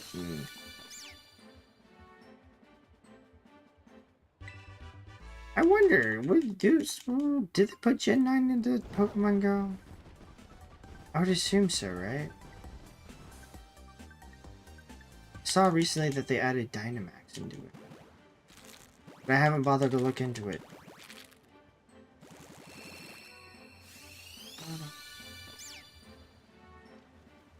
Cat. Interesting. Nobody's on that. Bum, ba, ba, na, bum, bum, wop, ba, ba, na, bum, wow, wop. We got like 6 more runarounds after this match.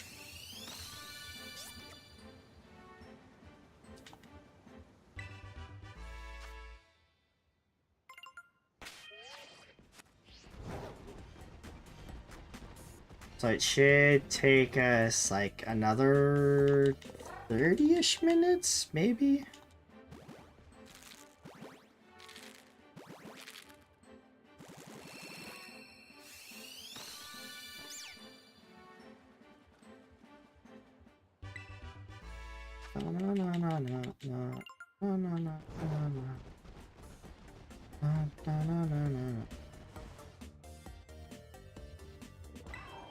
It sucks, I'm also out of caffeine drink. Oh, so I'm just getting more tired. No, it's another grass cat.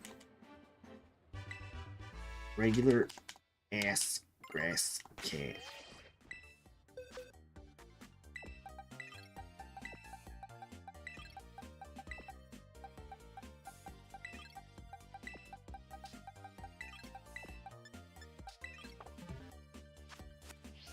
Based off that, we have 1, 2, 3, 4, 5. So yeah, probably about 6 more runs around.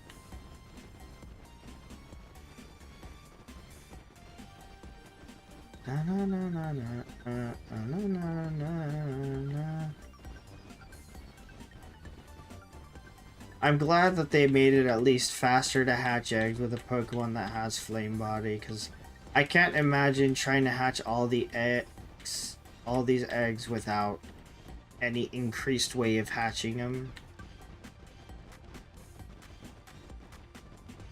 Like, I think it actually wouldn't make... I'd probably just skip doing it until they made a better method to get these shinies if I didn't have the faster way of getting or hatching the eggs.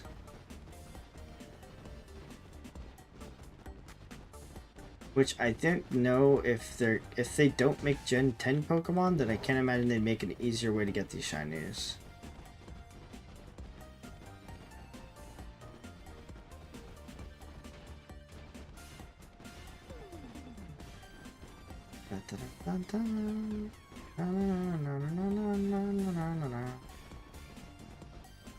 Oh. Oh.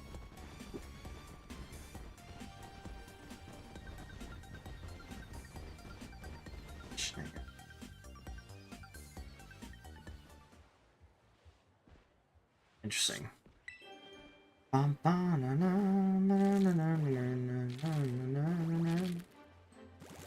Hatch egg, hatch egg. We're just gonna have an army of Sprigatitos. That's all I'm expecting now. Every egg that's gonna hatch from now on, Sprigatito.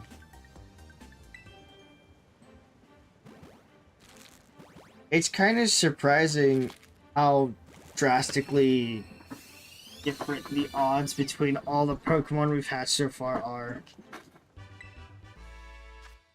Like, I thought we had a gang of Sprigatitos before, but this is kind of ridiculous. I think this is a lot more Sprigatito than we had before.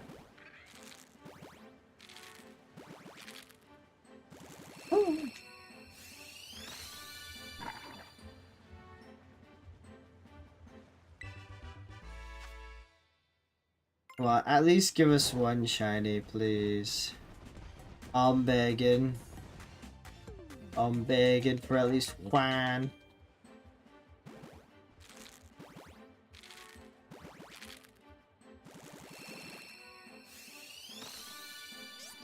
Bro.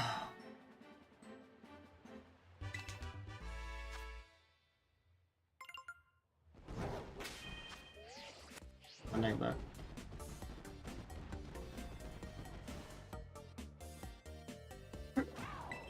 See, based on the amount of eggs we have left, we're probably around 1,000 68, 69.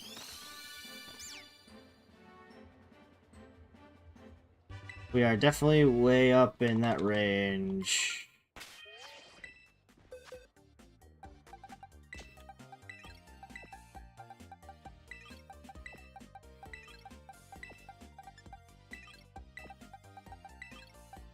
It's 6, 12,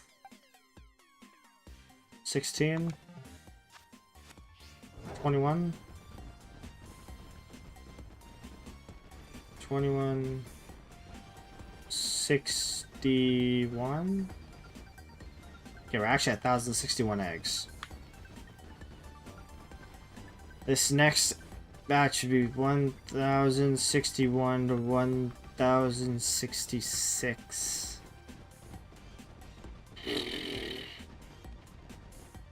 I think. Assuming I did the math properly.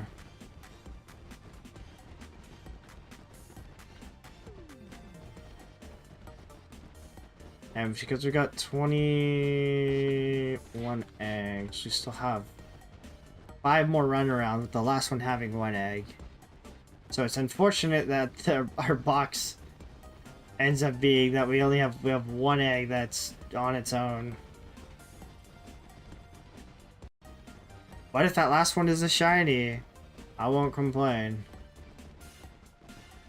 I'm trying to be hopeful that the last egg will be a shiny.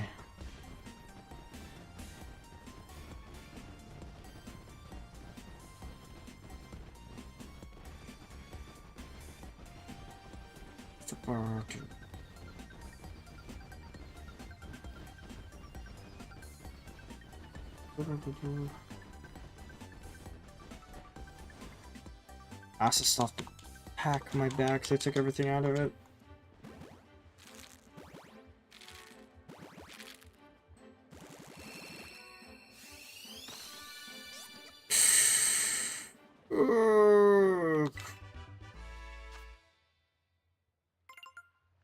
Yeah, it's so unfortunate that they made the shinies only slightly lighter than...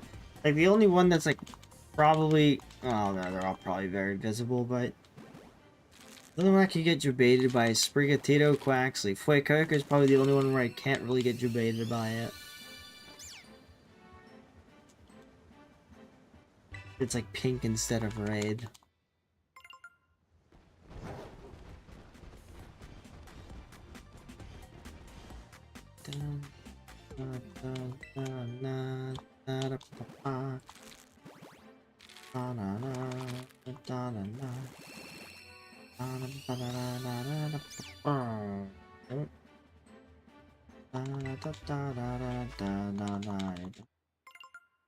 If you had to, would you never let me go?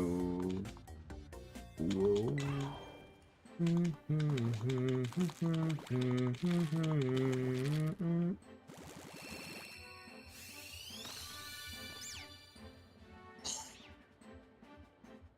Save my life. Someone please save my life. I need a shiner. Save my life. Someone please hatch an egg for me. So many grass cats! Oh my god!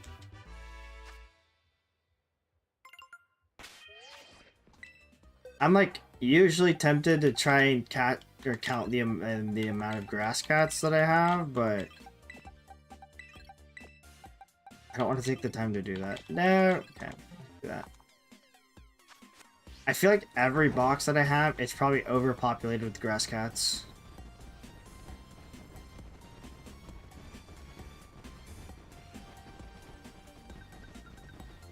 Santa no.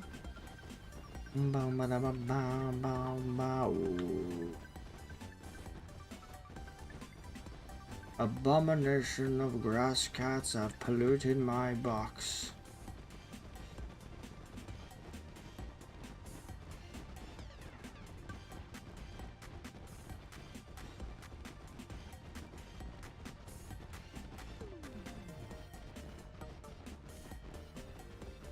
Oof.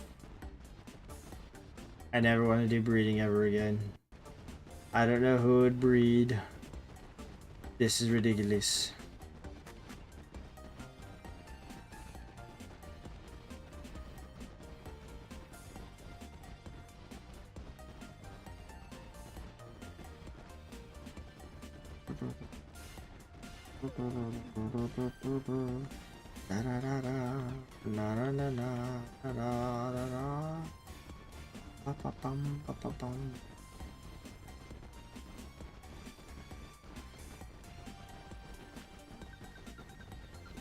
Yeah, I'm ready for sleep. Oh. This will be 1067? Yeah. Alright, in 2 more we'll hit 1069. If it's not shiny at 69, that'll be a disappointment. Come on. Game, I know you were waiting for me to reach 1069. Here is your chance. It is your moment. Show me the 1068. Not shiny. Okay. And here we go. The next one. Shiny. I'm ready for it. Give it to me. Show me the shiny Sprigatito at 1069 eggs. Here it is.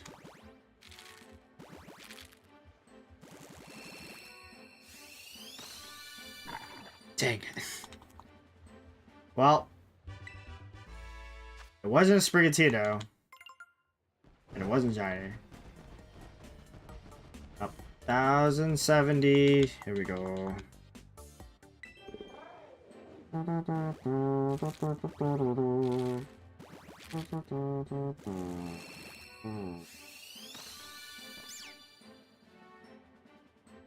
I thought Foreign Ditto was supposed to help with the shiny. 1000. Oh, let's see, 512, 1024. Oh, we hit double over odds a while ago.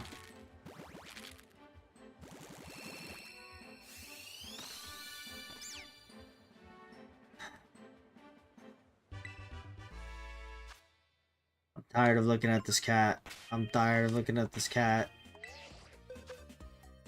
1069 was the only one that wasn't a Sprigatito. Okay. Gosh darn it. Okay, 3 more run-throughs, and then we'll finish all of our eggs, and then we'll cry. No shiny. Unfortunate. Sad moment.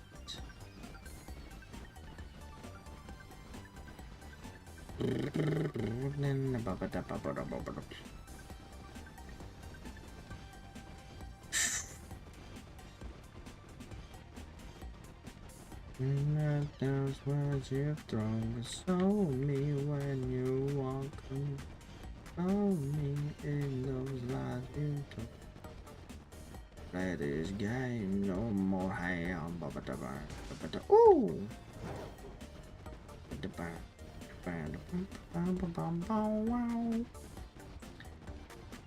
What does that make us? We're at 72?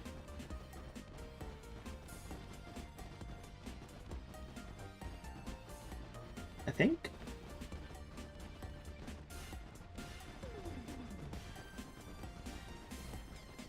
No, 71. I don't know. We're at a point where we're at over 1070.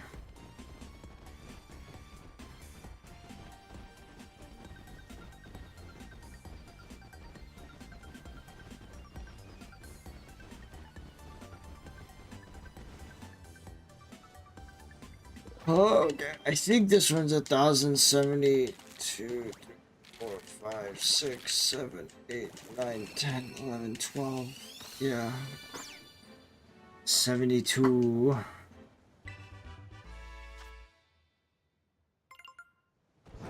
1073.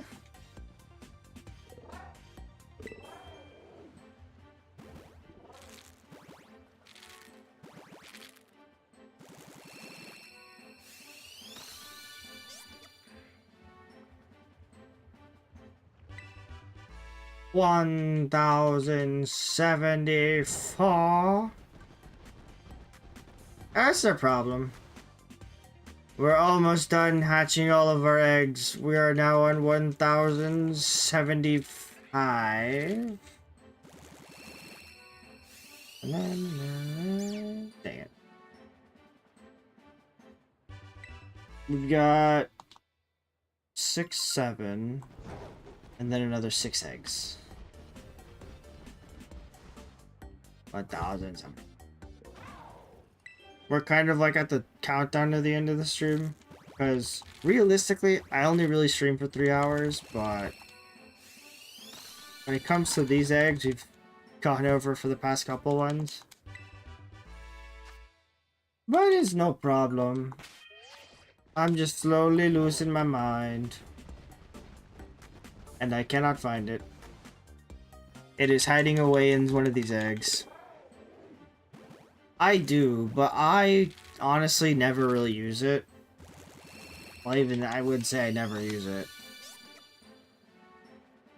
I don't know. I feel like I have too much anxiety with newer people. So I don't ever really use any social media.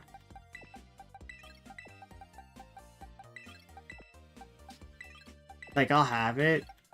Because I did the whole...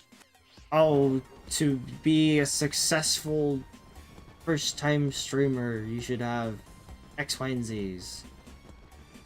And so I just made X, Y, and Z's, and I don't use it. Like, honestly, making Discord server was fun. I just never use it.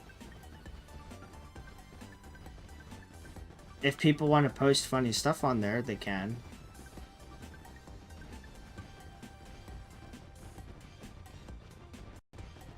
Yeah, even like my Instagram and Twitter, I never really use. I've only recently started using like my Instagram when I went to I don't even know what images I have on there. I went to Japan, not really recently, but sometime in the early of this year. And I think I post pictures about it. But yeah, I think Instagram and Twitter I mainly use just like look at other people's art and stuff.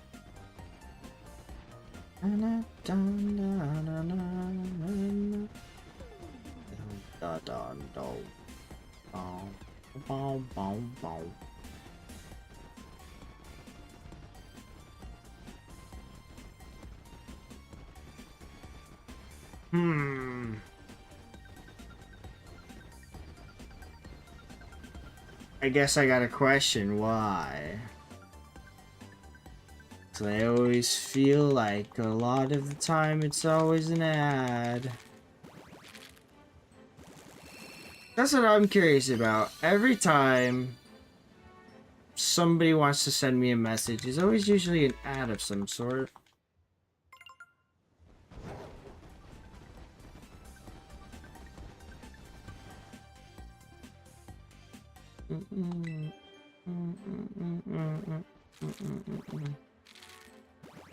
So are you confirming that you're trying to add something? Or like advertise for me for something?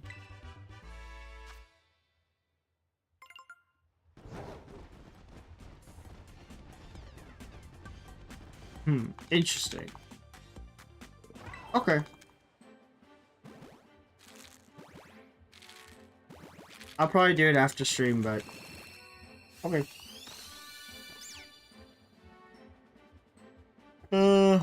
Let's see if I remember, because I don't usually go on my Discord.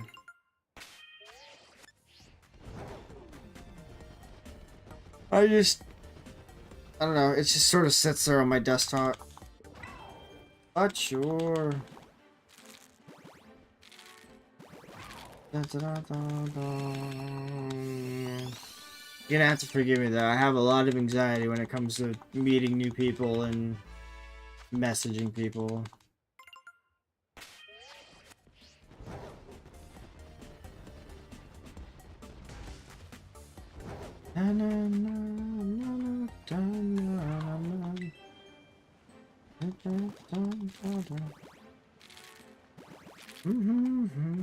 I got 2 eggs left. And no shinies.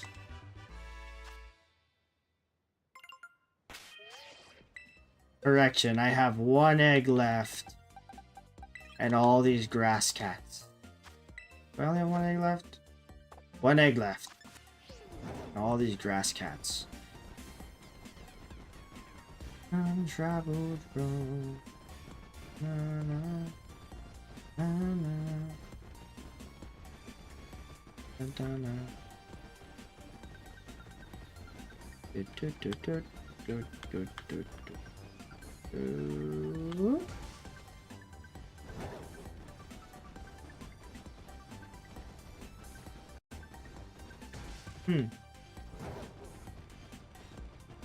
Interesting.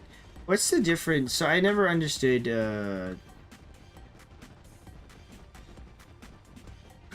I see. Naruhodo. I see. I guess it makes sense.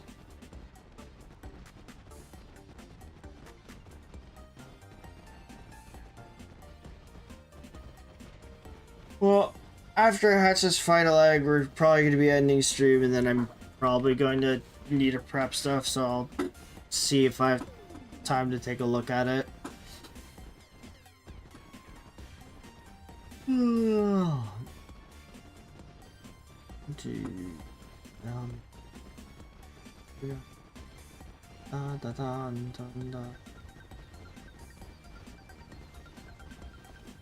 Right, oh.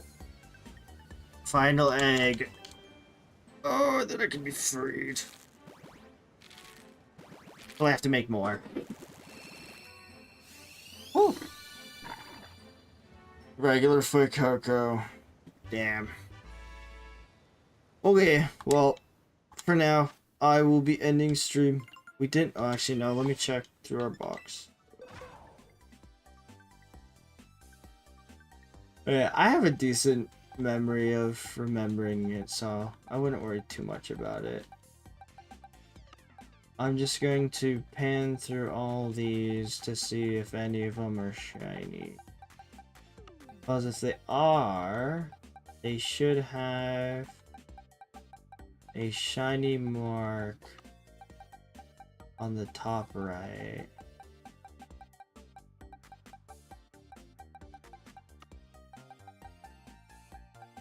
And if I'm assuming that, I can't imagine that I would actually, oh, can't imagine.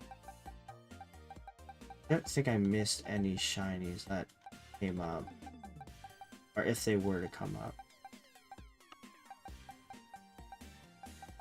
3,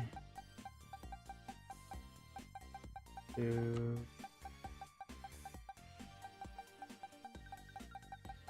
Lastly, box.